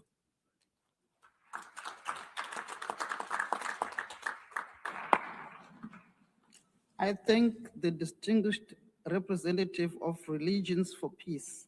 I now invite Mr. John Hallam of Abolition 2000 Nuclear Risk Reduction Working Group. Thank you. With the doomsday clock currently at 85 seconds to metaphorical midnight, the topic of nuclear risks and risk reduction is or should be at the very top of every diplomat's list of priorities. What is at stake is nothing less than the survival of what we call civilization. The recent comments of Nobel Prize-winning nuclear physicist David Gross to the effect that humanity may not survive the next 50 years adds point to the doomsday clock's grim diagnosis. The International Court of Justice held that the destructive impact of nuclear weapons cannot be contained in space or time, and that the threat or use of nuclear weapons is generally contrary to international law. Yet nuclear-armed states continue to threaten the use of nuclear weapons, including in a wide and opaque range of scenarios, and to prepare for such use, including by placing weapon systems on high readiness to use, and by maintaining policies providing for the first use of nuclear weapons in a conflict. Nuclear-armed and allied states have agreed on paper that preventing nuclear war is a priority. For example, in the Pact for the Future and some recent G20 statements. But such words have not led to any action or to change policies or practices that keep the world on the brink of nuclear war by accident, miscalculation, misjudgment, escalation, or threat.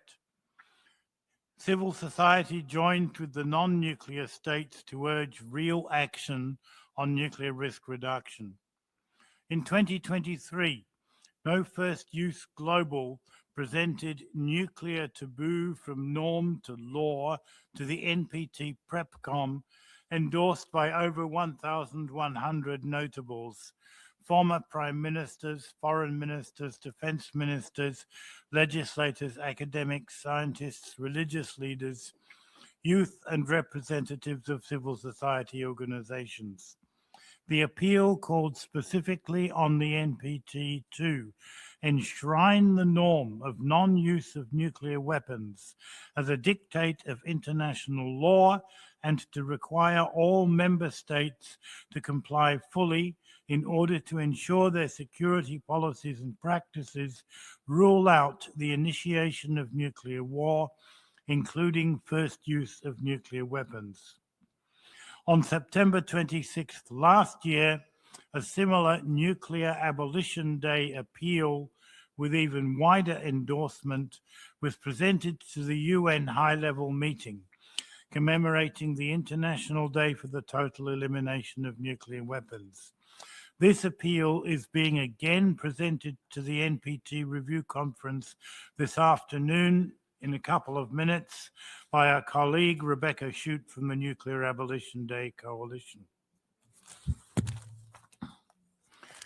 The Nuclear Abolition Day appeal is of core relevance to nuclear risk reduction, calling, amongst other things, for states to A, affirm that the threat or use of nuclear weapons is inadmissible, B, advance tangible measures to implement this obligation, including standing down nuclear forces and adopting policies never to initiate a nuclear war.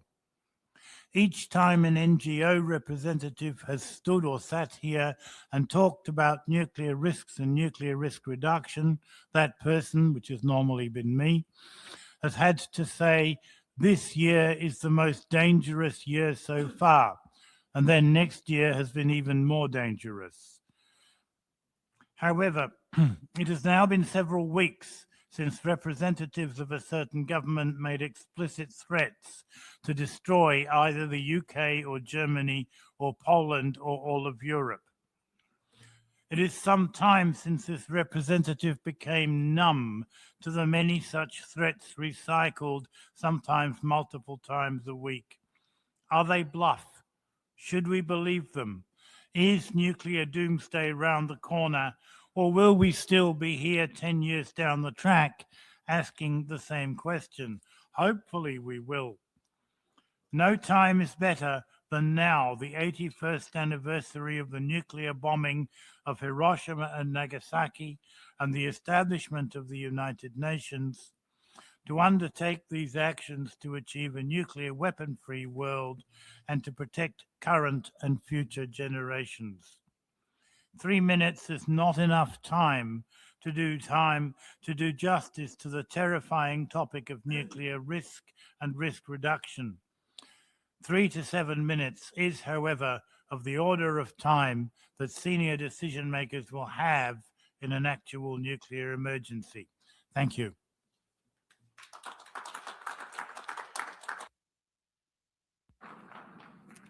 I thank the distinguished representative of Abolition 2000 Nuclear Risk Reduction Working Group.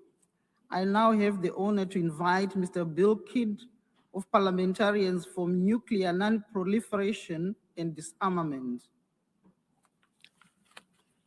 I thank you for your kind chairing of this review conference. Thank you very much. Your Excellencies, we are meeting at the United Nations in New York at a time of devastating armed conflicts, an erosion of multilateralism and the rule of law, a renewed nuclear arms race, increased risks and specific threats to use nuclear weapons, increasingly severe climate change-induced disasters and a looming existential threat to humanity from high levels of greenhouse gas emissions. I'm addressing this review conference in my role as a co-president of Parliamentarians for Nuclear Non-Proliferation and Disarmament, a network of parliamentarians representing citizens of nations around the world with their concerns over the dangers presented by nuclear weapons. I've spent 19 years as a member of the Scottish Parliament working for the removal of Trident nuclear weapons from the land and waters of Scotland, where the entire nuclear arsenal of the United Kingdom is based just 30 miles from the homes of a half of the Scottish population. Parliamentarians are active in their national assemblies and through organisations like the Inter-Parliamentary Union and PNND to address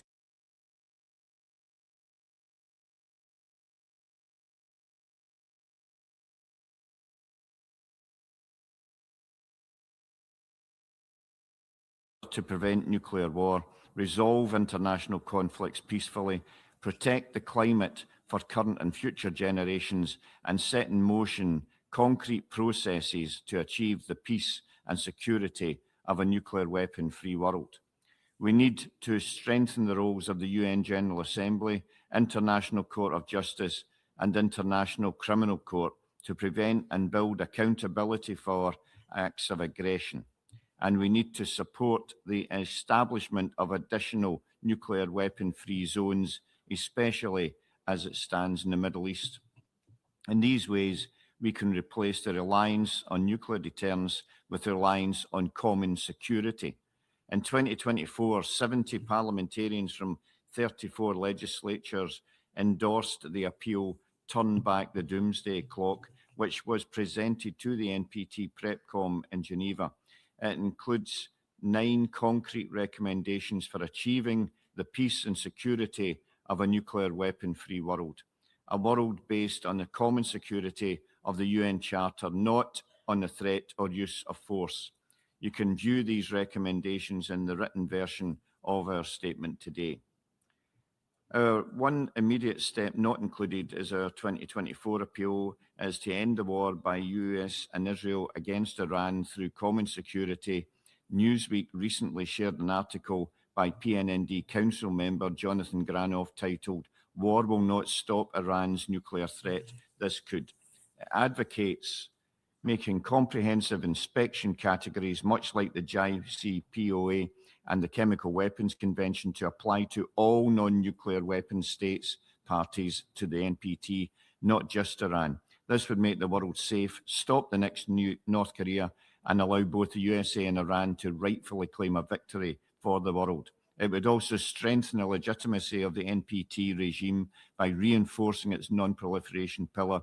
Would it per se advance disarmament? No, but stopping a war and saving the legal instrument that obligates the P5 to achieve nuclear disarmament is worth our efforts.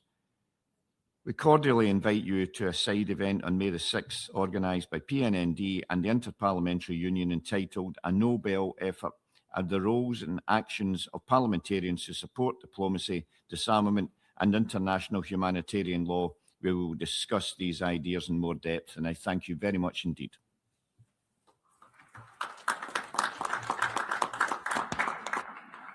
I thank the distinguished representative of Parliamentarians of Nuclear Non-Proliferation and Disarmament.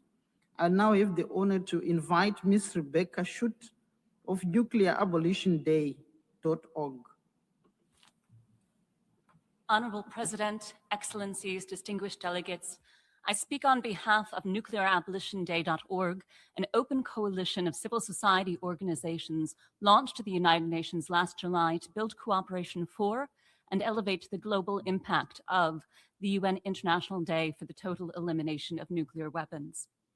I have the honor to submit to the NPT the Nuclear Abolition Day Appeal, endorsed by approximately 670 organizations and 1,380 individuals from 101 countries.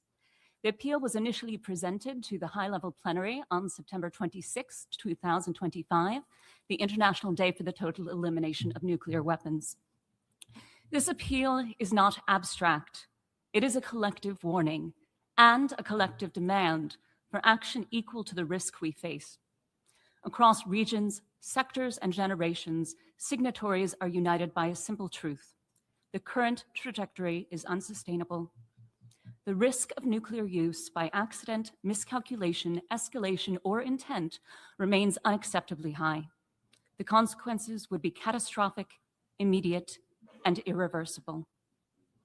Maintaining the current regime cannot become a substitute for fulfilling its ultimate purpose. The appeal therefore sets up 5 clear, actionable calls. First, affirm unambiguously that the threat or use of nuclear weapons is inadmissible. Second, advance tangible risk reduction measures by nuclear-armed and allied states, including standing down nuclear forces and adopting policies to never initiate a nuclear war. Third, commit to the global elimination of nuclear weapons no later than 2045, the centenary of the United Nations, and begin immediate good faith steps to achieve this goal. Fourth, cut nuclear weapons budgets and end public and private investments in the nuclear weapons industries. And fifth, redirect those resources to what actually sustains human security, strengthening the United Nations, advancing peace and conflict resolution, addressing the climate crisis, and meeting urgent human needs. Progress will not come from governments alone. The legitimacy, urgency, and durability of disarmament efforts depend on the full inclusion of civil society across disciplines, geographies, and lived experiences. This means meaningfully engaging youth, women, scientists, faith leaders, and affected communities.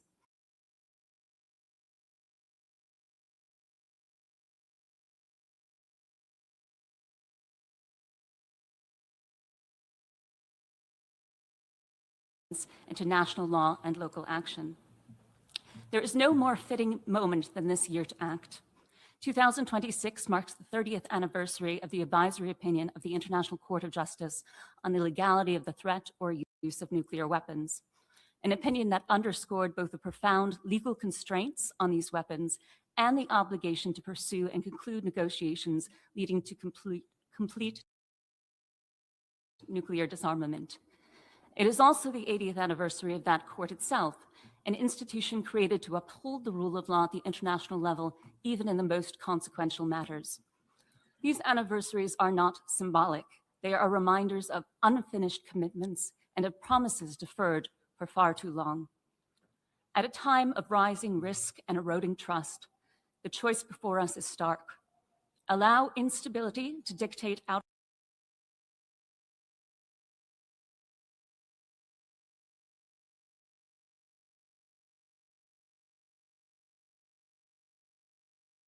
you.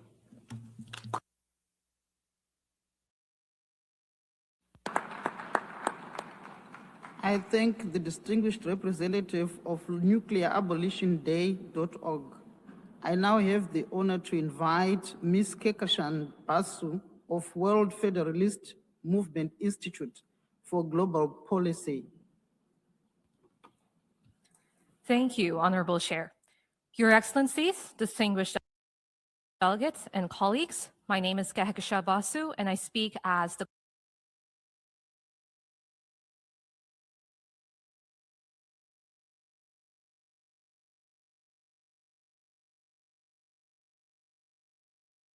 (22nd, 2025), UN member states adopted the Pact for the Future by consensus, reaffirming that nuclear war would devastate all humankind, can never be won, and must never be fought, while committing to advancing disarmament and non-proliferation, including a nuclear weapon-free world.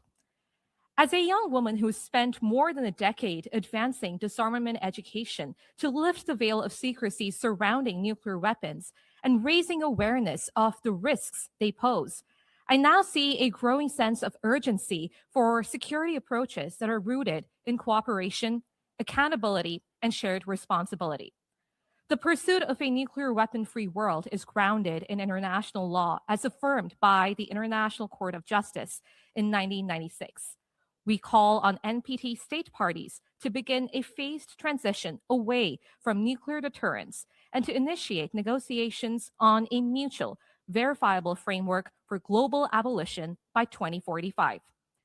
Nuclear deterrence is still seen as a source of security, yet it sustains risk rather than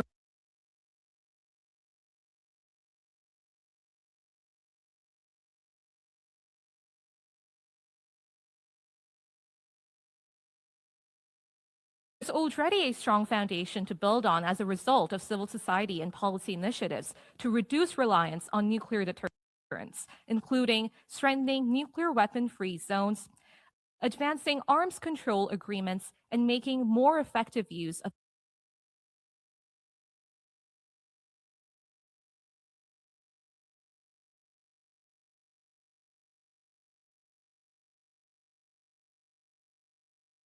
of the shift. Across multiple regions, senseless wars and escalating conflicts continue to take lives and deepen insecurity, while diplomatic and legal mechanisms remain underutilized. Strengthening these tools, including broader acceptance of the International Court of Justice, is key to reinforcing a rules-based international order. We will explore these approaches further at a side event, Can Common Security Replace Nuclear Deterrence, on May 5th, and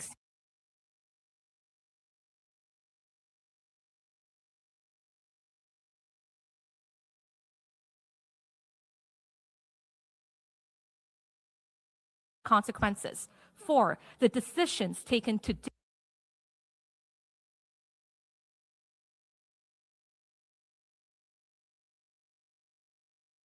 will shape global security and the world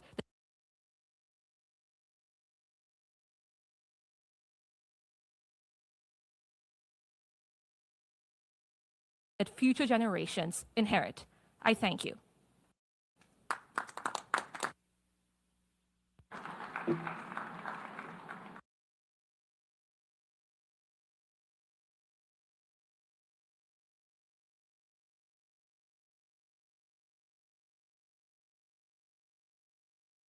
Of Education, Science and Technology Government of Nepal.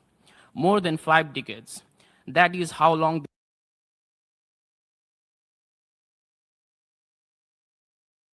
this assembly has been negotiating with the end of the world. 5 decades.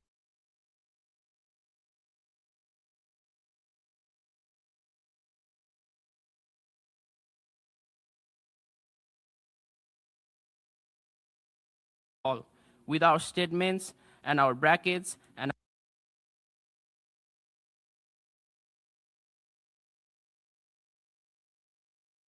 our agreed conclusions, while the clock does not wait for consensus.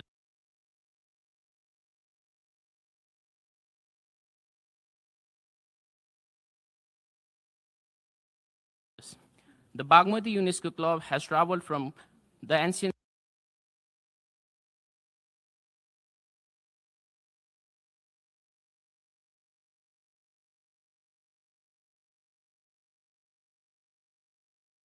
Mahaparinirvana of Gautam Buddha, born in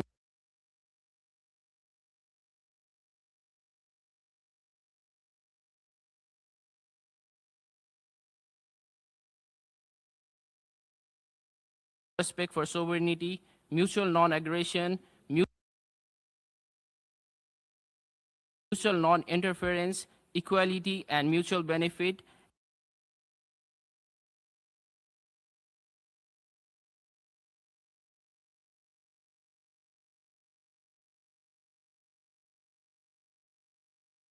How a world without nuclear weapon is possible? Nepal is the answer. We formally invite the world's nuclear leaders to Lumbini, not for a summit, not for a communique, but for a Vipassana retreat. 10 days, silence, antardrishti, looking honestly inward. The cost is substantially lower than that of a single nuclear warhead, and since this assembly has been deliberating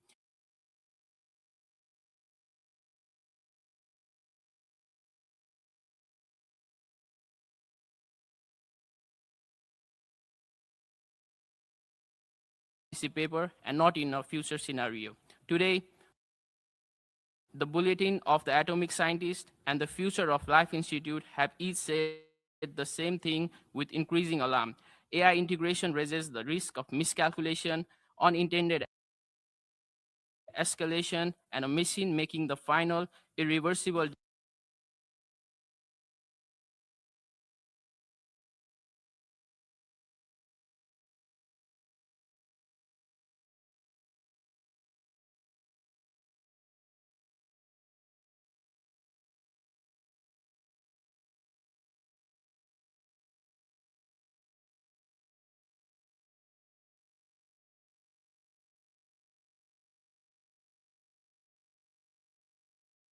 related AI system enshrined not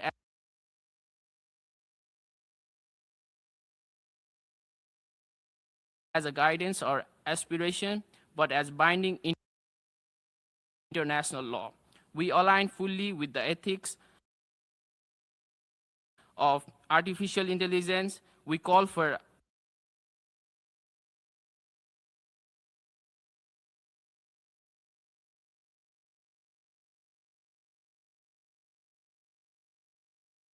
toward the vulnerable, demands no less, because you do not claim to be one family and then decide that some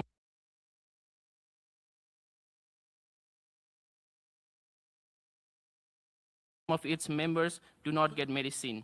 Somewhere in Kathmandu this morning, a child is flying a kite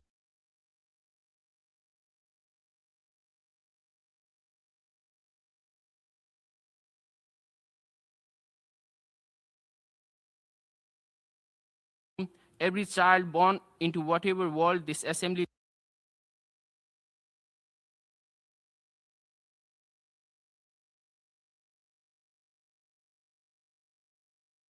leaves behind, they all are.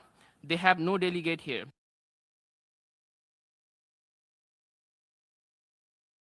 They have no vote. They cannot speak, so we speak for them.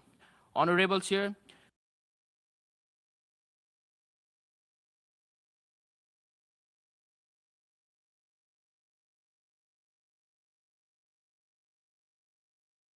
clock is at 85 seconds. The meditation hall in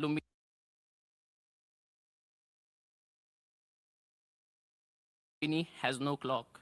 Namo Buddhaya, Santi.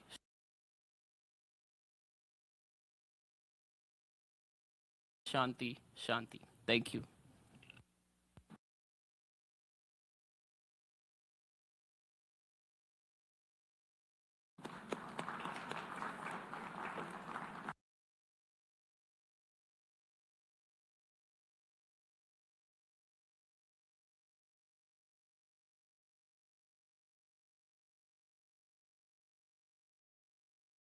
Weapons, materials, and mass destruction. This initiative is funded by Canada and Germany and is implemented by the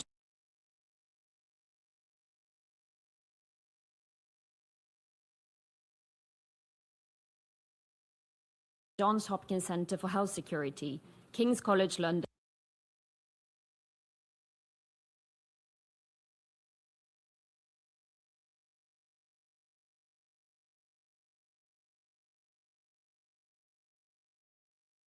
compliance, or nuclear intent.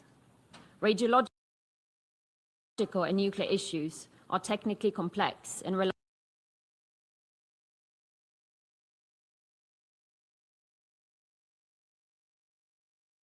on specialized verification methodologies established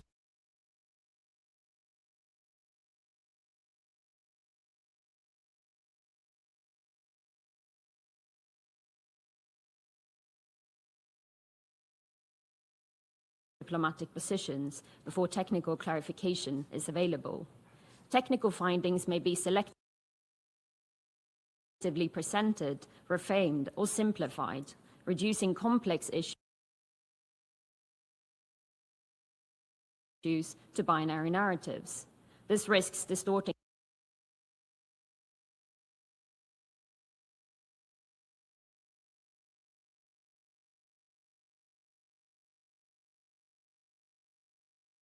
and increasing polarization.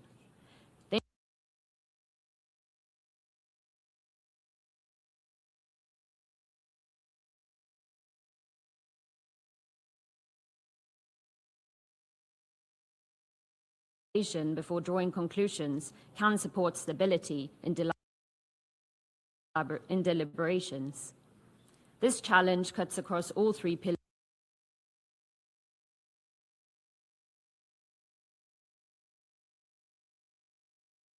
of the treaty.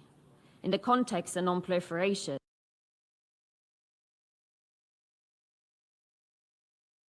unverified claims regarding safeguards, compliance, or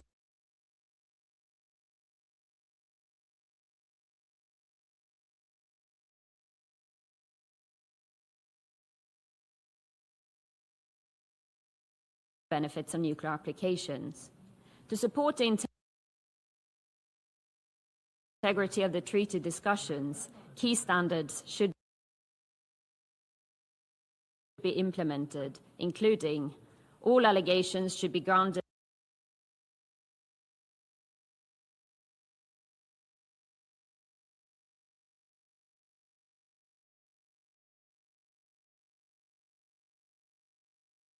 standards are not met, caution should be exercised in engaging with or amplifying such claims.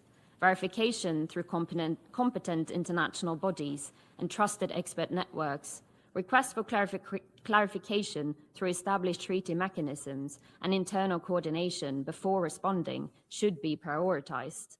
Where appropriate, timely and evidence-based communication should be used to clarify the record and mitigate the spread of misleading narratives. These principles are not intended to constrain debate, they are intended to protect it. Technical assessment and political deliberation serve complementary roles within the treaty framework. The NPT depends on informed engagement, mutual respect, and good faith deliberation. By exercising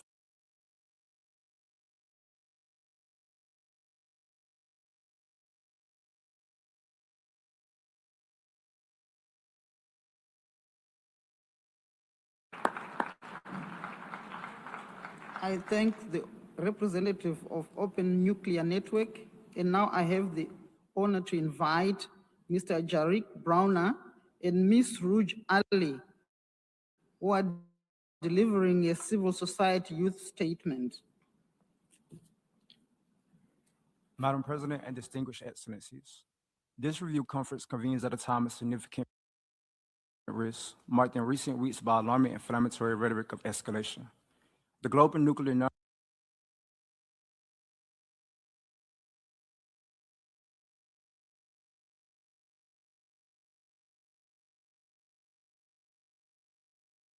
we can no longer accept continued delays in actions.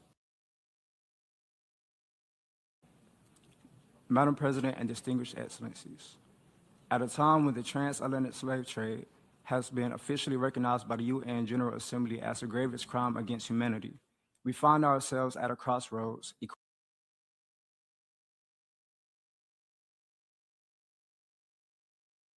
put with an actionable framework through which reparations and education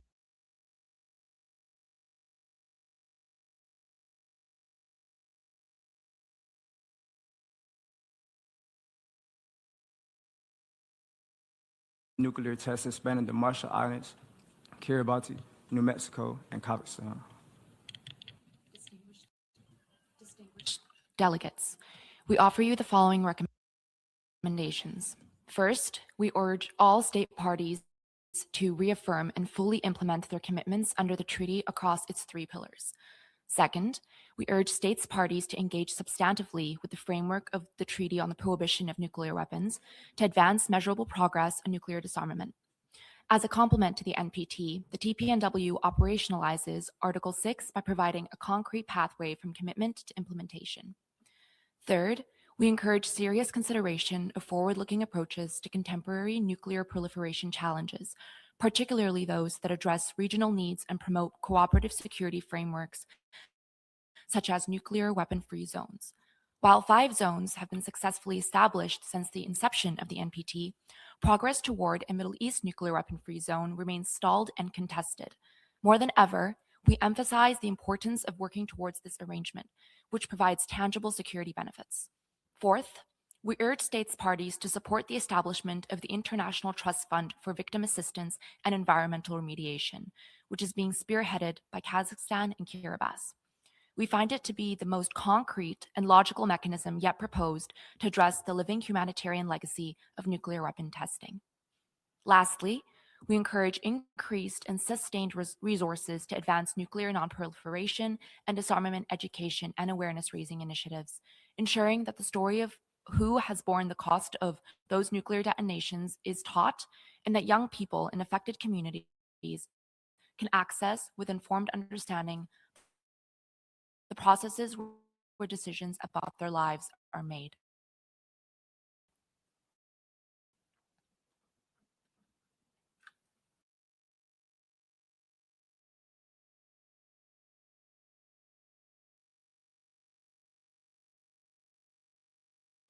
In closing, allow us to remind you that the NPT remains a living document, carrying the yet unfulfilled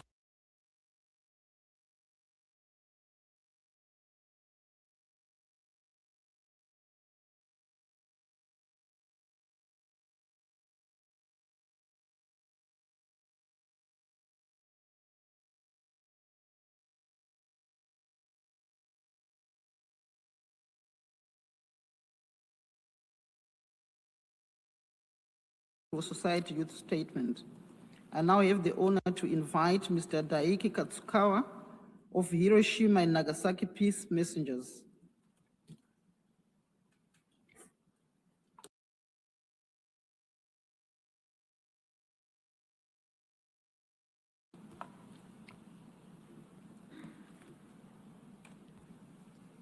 Thank you so much. Madam President, distinguished delegates, fellow members of civil society. My name is Daiki Katsukawa, an undergraduate student from Soka University of America. I speak on behalf of the Hiroshima and Nagasaki Peace Messengers. I am honored to be here alongside 3 high school students. They asked me to share something personal with you, not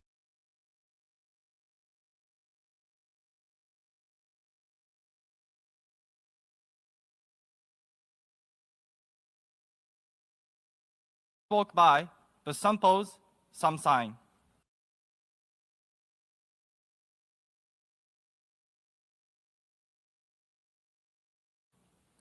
Over 29 years, the amount of signatures the high school students have collected have reached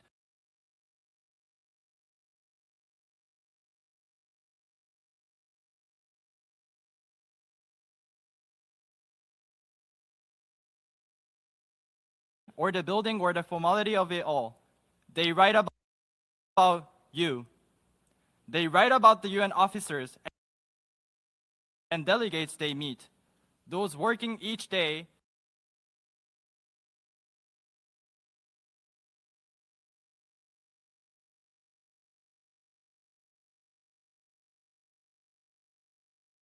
I want to be honest. Some may look at 2.8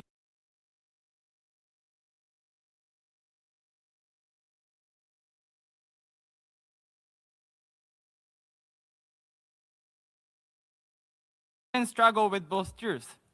They see the same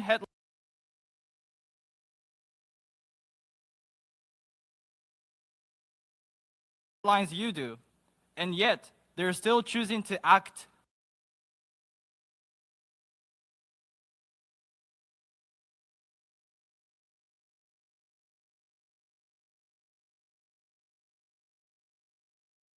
you choose to believe that dialogue between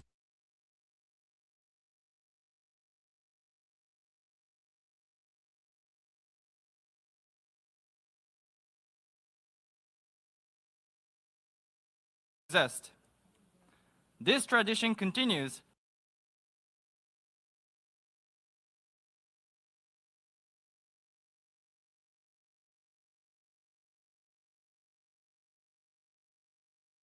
these students have made that decision.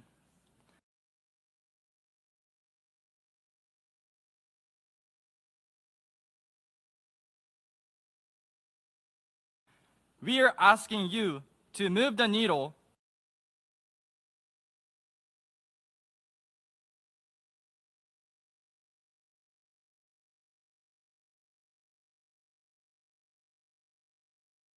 upon Mr. Gabriel Maguire of Youth Fusion.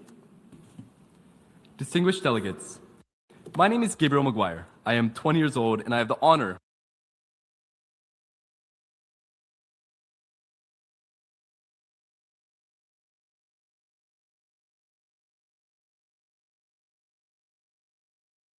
such an unpromising environment. We continue pursuing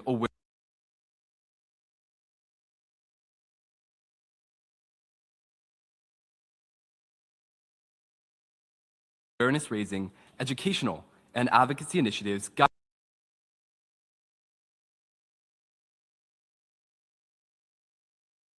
guided by the conviction that moments of crisis have often created both the urgency and the opportunity to reduce nuclear danger, and that it's precisely in some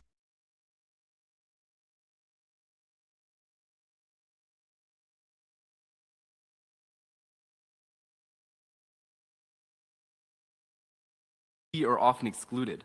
And against this backdrop, we launched the Youth Hotline campaign, Negotiating Nuclear Risk, an initiative aimed at equipping aspiring nuclear experts with a practical toolkit to engage in nuclear diplomacy and shape risk reduction solutions. This project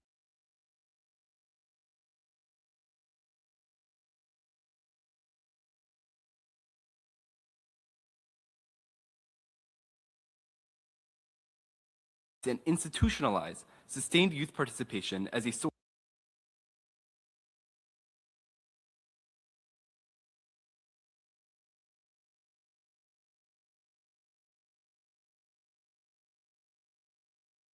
of disarmament, and sustainable peace. As Youth Fusion demonstrated through the Youth Hotline campaign, when young people are given the tools and the access, they contribute with concrete, realistic, and forward-looking approaches. In a season characterized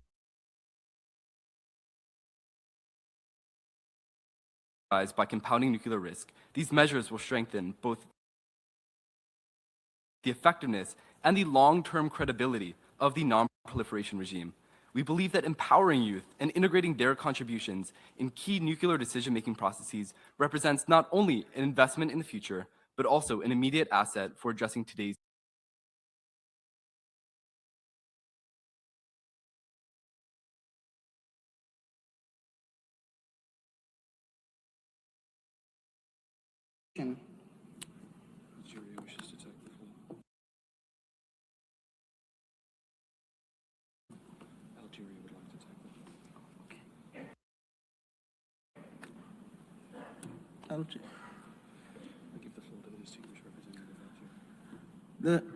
We give the floor to the representative of Algeria.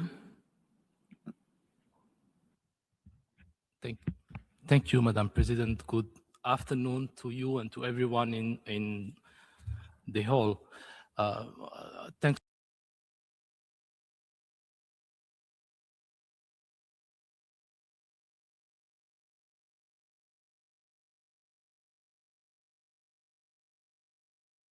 Were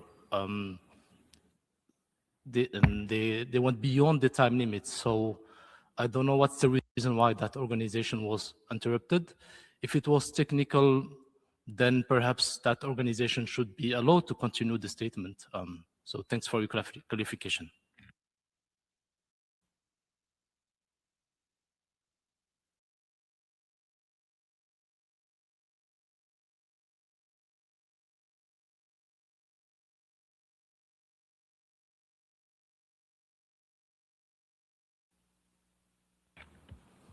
Thank you. I believe it was ICANN Europe, and I think it was a joint statement, if I'm not mistaken.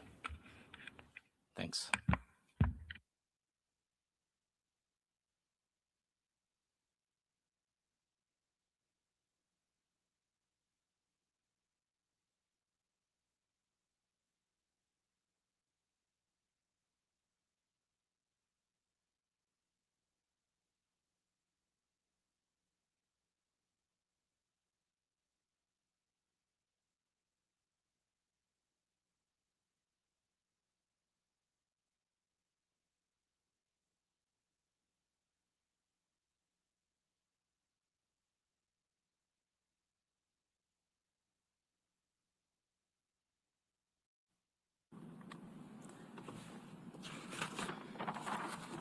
the distinguished representatives of ICANN, if they wish, they may continue with the statement.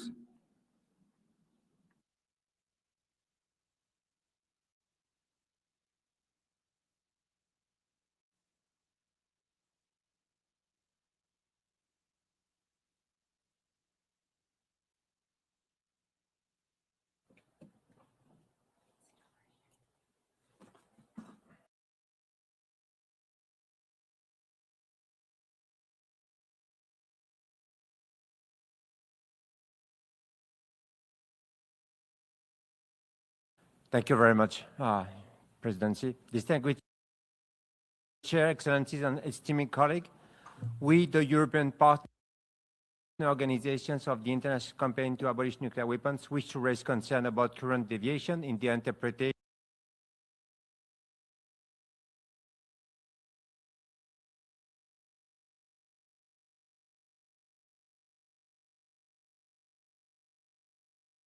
affirmed by the ICG in 1996, which confirmed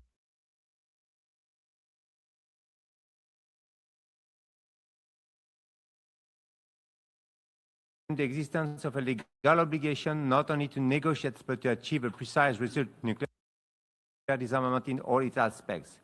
In January 2020,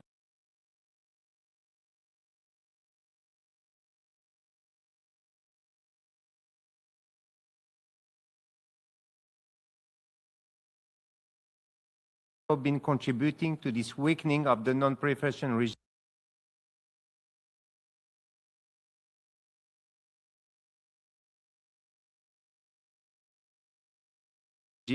States like Belgium, Denmark, Greece, Germany,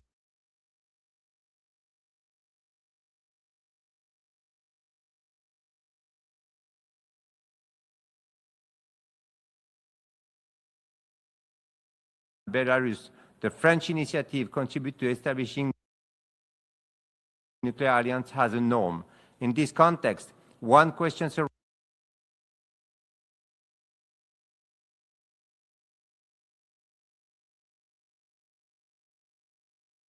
arises: how can these states claim to defend the NPT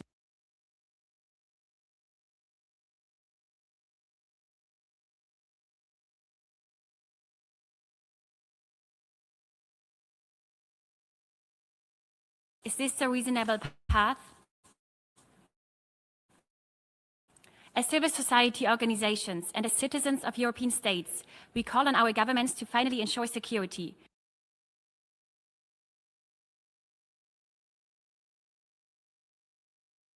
Through the abolition of nuclear weapons. Have you already forgotten a not so distant past shaped by nuclear fear? From Hiroshima and Nagasaki to the Cold War, history has shown that civilian populations lived through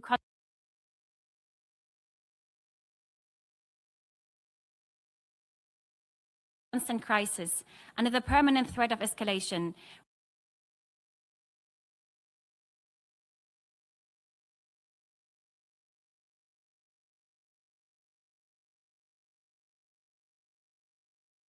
Must uphold the rule of law, not undermine it.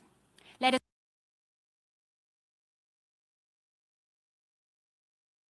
be clear. Nuclear weapons pose an existential threat to the very survival of humanity. We know that the vast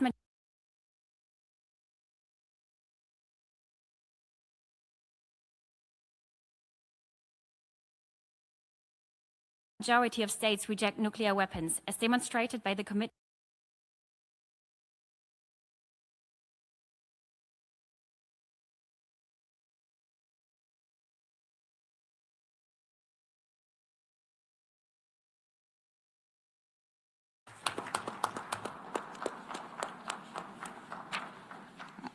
I thank the representatives of ICANN and for taking that up again. Thank you.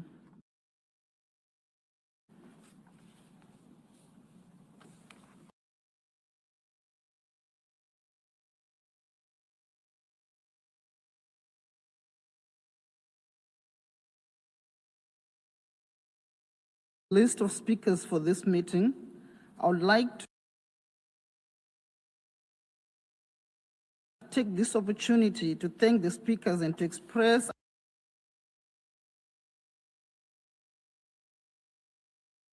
our appreciation to the non-governmental organization representatives gathered here today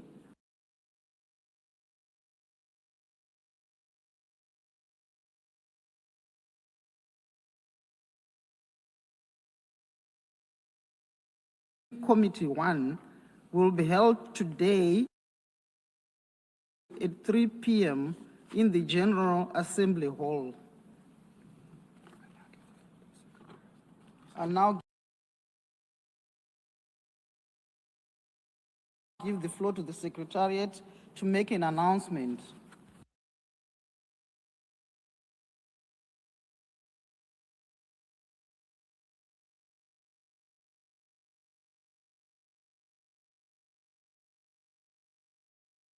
Review process starting at 1:15 in conference room C. A light lunch will be available. Thank you very much.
you.